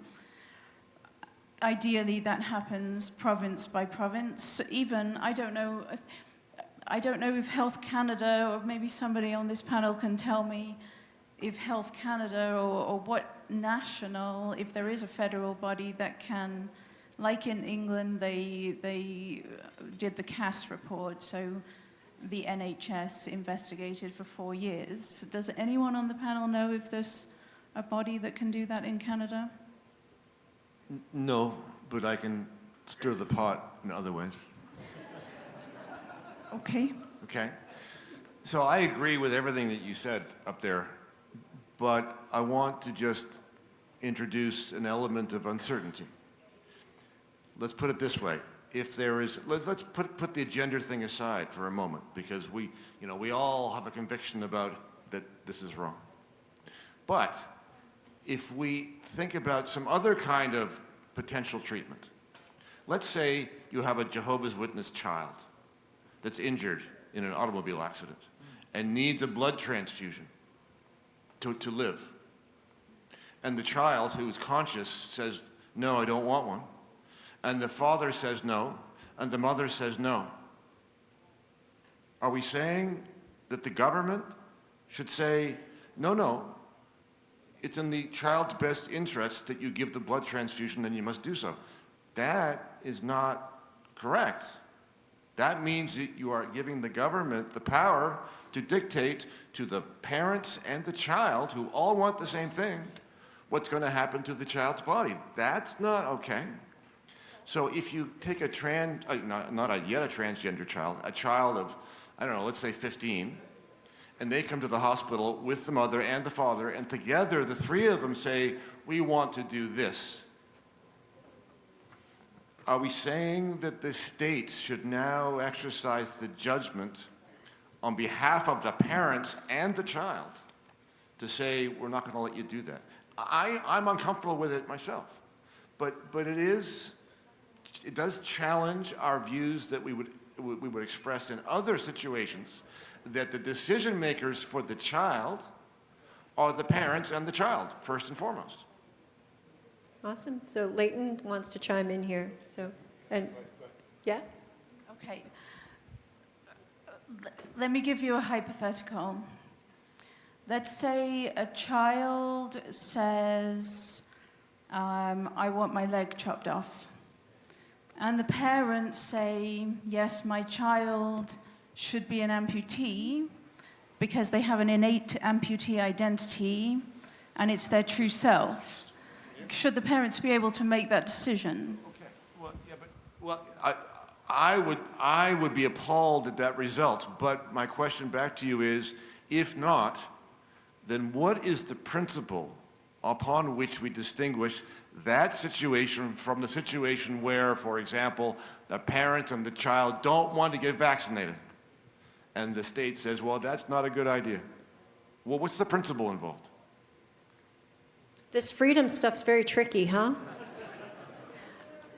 Okay, can we take it from the individual to medical regulation, though? No, let's not go there. Okay. Give me. I want to know who makes the call on behalf of the child. The parents first and foremost, or the state? Well, here's a question. What do you guys think? Is it the parents that should be the ultimate authority, or is it the state should have some role in that? But let's say, but hold on. Okay, I agree with you, but let's say the parents are the ones that say we want the child to have her leg cut off. So we're going to put this on pause for a moment. Thank you, Bruce. Sean, if you want to. But I think the point that Bruce is making is you always have to be on sound principles, because the reality is there's going to be bad decisions made. There are going to be bad decisions made. So we're going to face situations going, that's a tragedy, that was stupid. But if we want to then go, that shouldn't be allowed. Because the reality is throughout history, the biggest maimer, the biggest torturer, the biggest killer is always when power is concentrated in the hands of decision makers. So I side totally with Bruce on this one, because really what's happening is we're saying, well, yes, but what about this hypothetical? What about that? Well, the answer is it's tragic, but it's far less tragic than what happens than when we let the state be the decider. Excellent. Can I just say one more thing? Sure. All right. I just want to ask, though, because if we're looking at the field in general, and you've got the field of gender medicine completely ignoring the stacks and stacks of evidence that this is not ethical, this is harmful, is there not a place for the government to step in and just say, you have to look at the evidence, you can't ignore the evidence? Is there room for that? That'll backfire on you if you're dealing with a different subject where the science has been controlled by the state. Right? If you follow the science, now you're appealing to authority, and authority will determine what the science is. Right? So you have to stay away from the idea that the state has the last word. I think, though, you've got to go a layer deeper, okay? And where we get in the weeds is when we start talking about transgenderism surgeries for minors versus adults. And we have to, this is called fundamental truths. And the reality is there's no such thing as a transgender person. That's simply not true. That is a lie. Okay? That is a lie. Okay? So if that's a lie, and we know it's a lie, just like we know it's a lie that somebody's better off with only one leg. Okay? So deciding whether or not it's government or a doctor or whatever, we have to make these decisions based upon a dedication to truth, foundational truth. Transgenderism is a lie that it's wrong not just for kids, it's wrong for everyone. Sure it is. No, it's a value judgment. No, that's where, So folks, this is where Bruce and I get into the weeds. I'm going to let Sean... And this is where liberalism, starts to... Yeah, I'm going to let Sean get the implode. last word on this one, and then we're going to move on to the next question. I think but again, just so you can all see, here you have a panel of people who all align very much on the majority of things, right? We're all moving, I think, in the same direction on the majority of ideas, but it's complex. right? And there's going to be disagreement, but see how respectful the conversation can be in search of the truth. All right, all yours, Sean. Okay, so I think the problem is again, we're conflating, because when you say, oh, but there is no transgenderism, that's always wrong. Okay, well, let's say we accept that as valid. Let's say we don't want children to be subjected to that. It still doesn't lead us to the state having a say over the final say on medical decisions, which leads us into bad places. Then the question is, well, how do we protect a child from a bad decision? Well, couldn't that be charging the parents criminally for failing to provide necessities of life, which hasn't taken the parents' right to make the decision away, which doesn't put us in the danger of the state saying you must be vaccinated, or you must do this, you must do that. I mean, sometimes we knee-jerk because of something bad that happens, instead of stepping back and saying, well, okay, if we really have this problem in enough of a way that we need to react as a society, then what's the best way of solving this problem without creating a better problem? And my answer to Leighton would be, obviously comes up to mind, failing to provide necessities of life type thing. But if we ever abandon, because I'm so with Bruce on this, if we ever allow the state to have the control, we know historically that that's when bad things happen. But that's different than just saying, okay, we have a problem, how do we best deal with this problem? Last word. And I'm going to invite you all to watch the Levine show, as I have them both on, to continue this conversation. But I do want to add one more thing to Bruce, because I paid very close attention to what he said. You did agree with the commandment, thou shalt not steal, could be law. So thou shalt not steal the innocence of a child.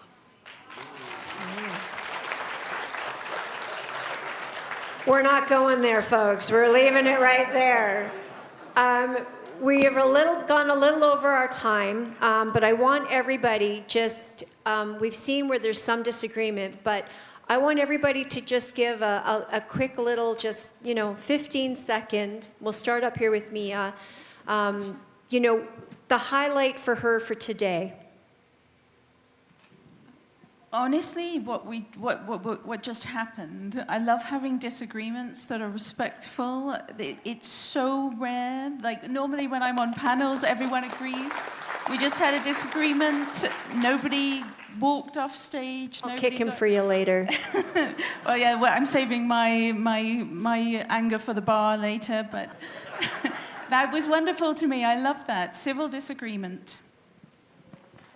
Yeah. I agree with that. I just think it's a joy to be here with all of you and getting a chance to interact with people, and also being part of such a great panel, such a great group. And I think I just feel very blessed to be here. So thank you very much. I think the highlight for me is to see my children enjoying themselves and the interaction that people had with them. I really love my children, and I love to give them experiences like this. As a homeschooler, this is exactly how we educate them. And there they are right there. And I was very proud that there was a lineup around the building for people to come and have a say in the democracy in Alberta.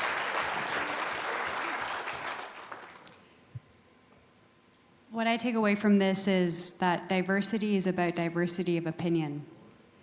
And today what I really am grateful for is that I recognize quite a few people that showed up today, and that means a lot to me because it's really important for us to show up for each other in person, not just online, behind a screen,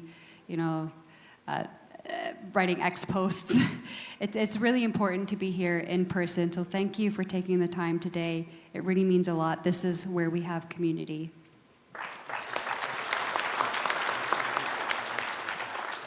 I've enjoyed listening to the speakers as much as probably everybody else in the room. I've taken lots of notes. Just a real big honor to have been invited, and thank you for a great day, Jason and Paula and everybody else involved.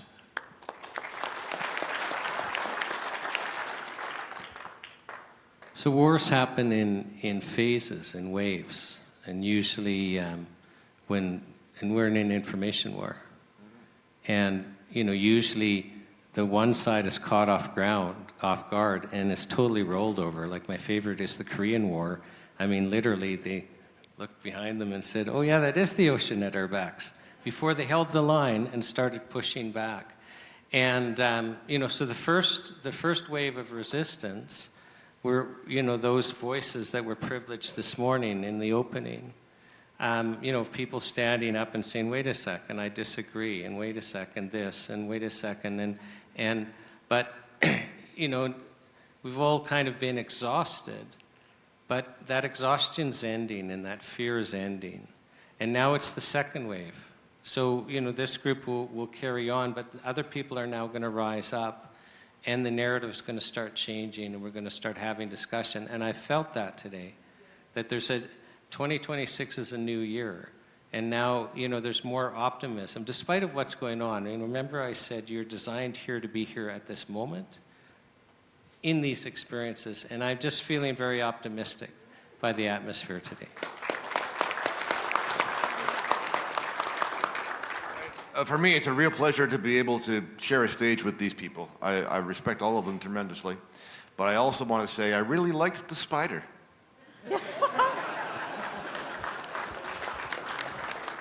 You might just find one in your bed if you keep this up. Jack? Well, I think the thing that struck me the most is just thinking about that I spent more than half my life in Alberta and the other half in Ontario and Great Britain. And I was thinking that today the discussion that I heard, I have not seen in Ontario. But I hope that at some point we could have people that you'd have a wider variety of, let's say, differences in people that would be able to sit down and talk, just like that we had towards the end, be able to talk about the issues in a rational way without getting politicized right away. And that would be, to me, that would be great if Canada could move in that direction. Thank you. Yeah, I certainly wanted to stir the pot a little bit. I did want to leave it to the end in case I had to intervene, But we've spent the day talking about truths, and I think it's become very clear, if we've been all paying attention, that the crisis is not one of disagreement. It's how we get past that. And I think how we get past that is in the conversation, and it's in getting to some sense of clarity. And I don't think it's necessarily, everybody thinking that they have to be right. Again, we have to have the uncomfortable conversations, I think, to get to where the real meat of the issue actually lies. I don't think none of that belongs to government. One of the things I did want to get to today was what people thought the role of government was, but I don't think the role of government, it's not the role of experts even, or of the courts.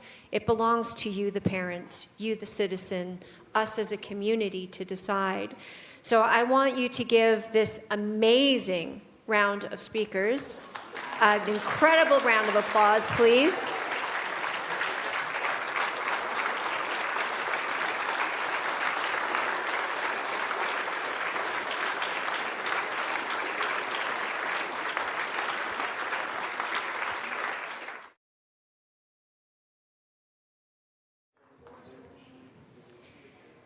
Hello, my name is Teresa Buckley, and I survived the past 5 years.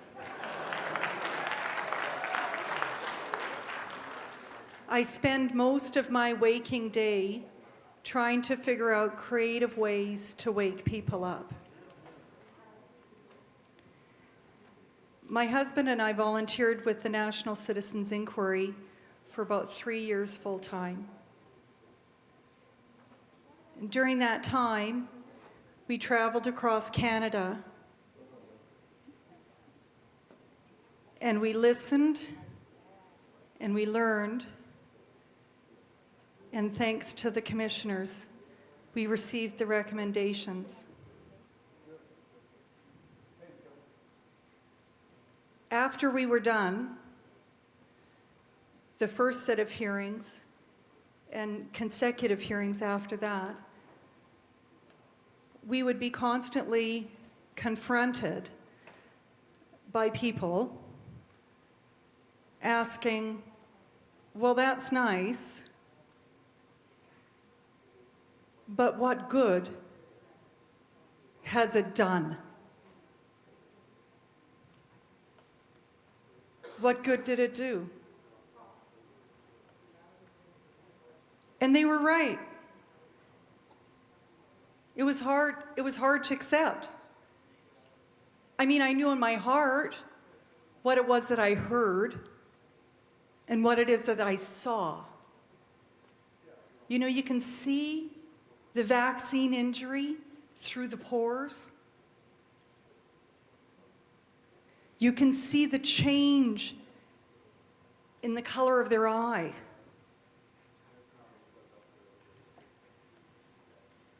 And they were right. What good did it do? And that was really hard to accept. So in March, Sean and I felt as if we had been released to move on to do something else from the NCI, and we decided to resign. And Sean carried forward with the NHPPA, the Natural Health Product Protection Association, and it came on his heart that he needed to bring the Charter of Health Freedom, which had collected over 153,000 hand signatures over the course of 10 years, to Parliament. And he had found an MP that actually listened, who was prepared to do this. And he had asked me if I was interested in actually participating and helping him. And you see, I'm a fusser. I fuss on everything. And I ruminate, and I go like this. It's really hard for me to make a decision, but I decided that I was going to do it. But I was then faced again with, how do we communicate this? How do we get out of the echo chamber? How do I make sure that that same question doesn't come back again? So while I was making the decision to help Sean, and I never actually signed any form, just by the way, I'm still waiting for my, volunteer form.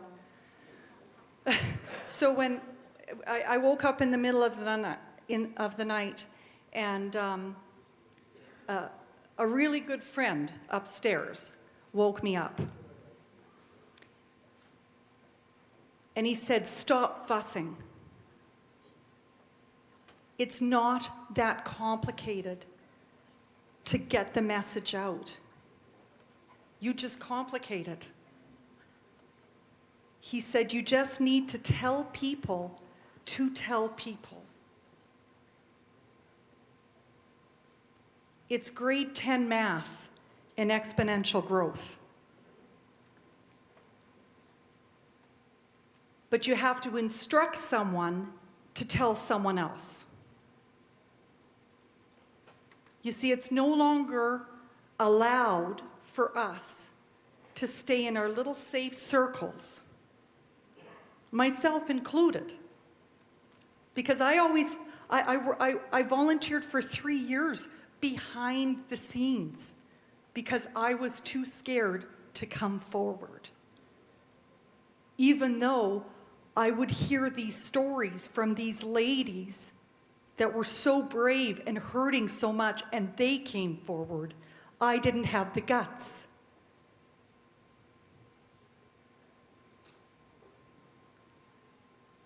The key is telling people to tell people. The instruction has to go forward. We can no longer share the information with our safe little circles.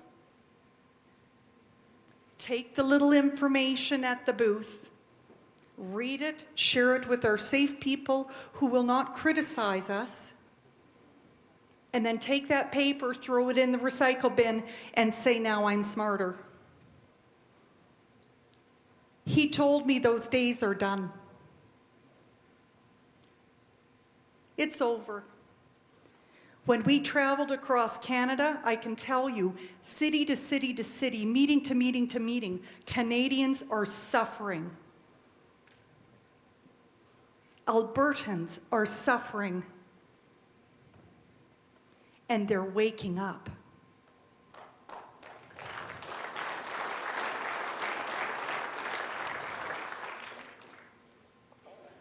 It's our responsibility to take that warm, comfortable sweater called fear off. And you extend yourself to that person that you normally would never speak to. And if you're too scared to speak to your family member, don't worry about it. Pray for intercessors and then just talk to the lady at the grocery store. I promise you, they're ready. They're ready to hear it. The question is, are we ready to share it?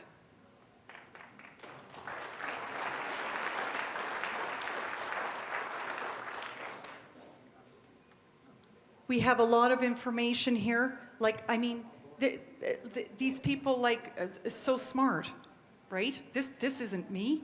Like, this is just, like, amazing. But I can tell people and then instruct them to tell someone else. And you don't know what to say or what subject to talk on? It doesn't matter. Spend a quiet 5 minutes, pray, and he'll give you the answer. Because they're coming at us with 1,000 cuts.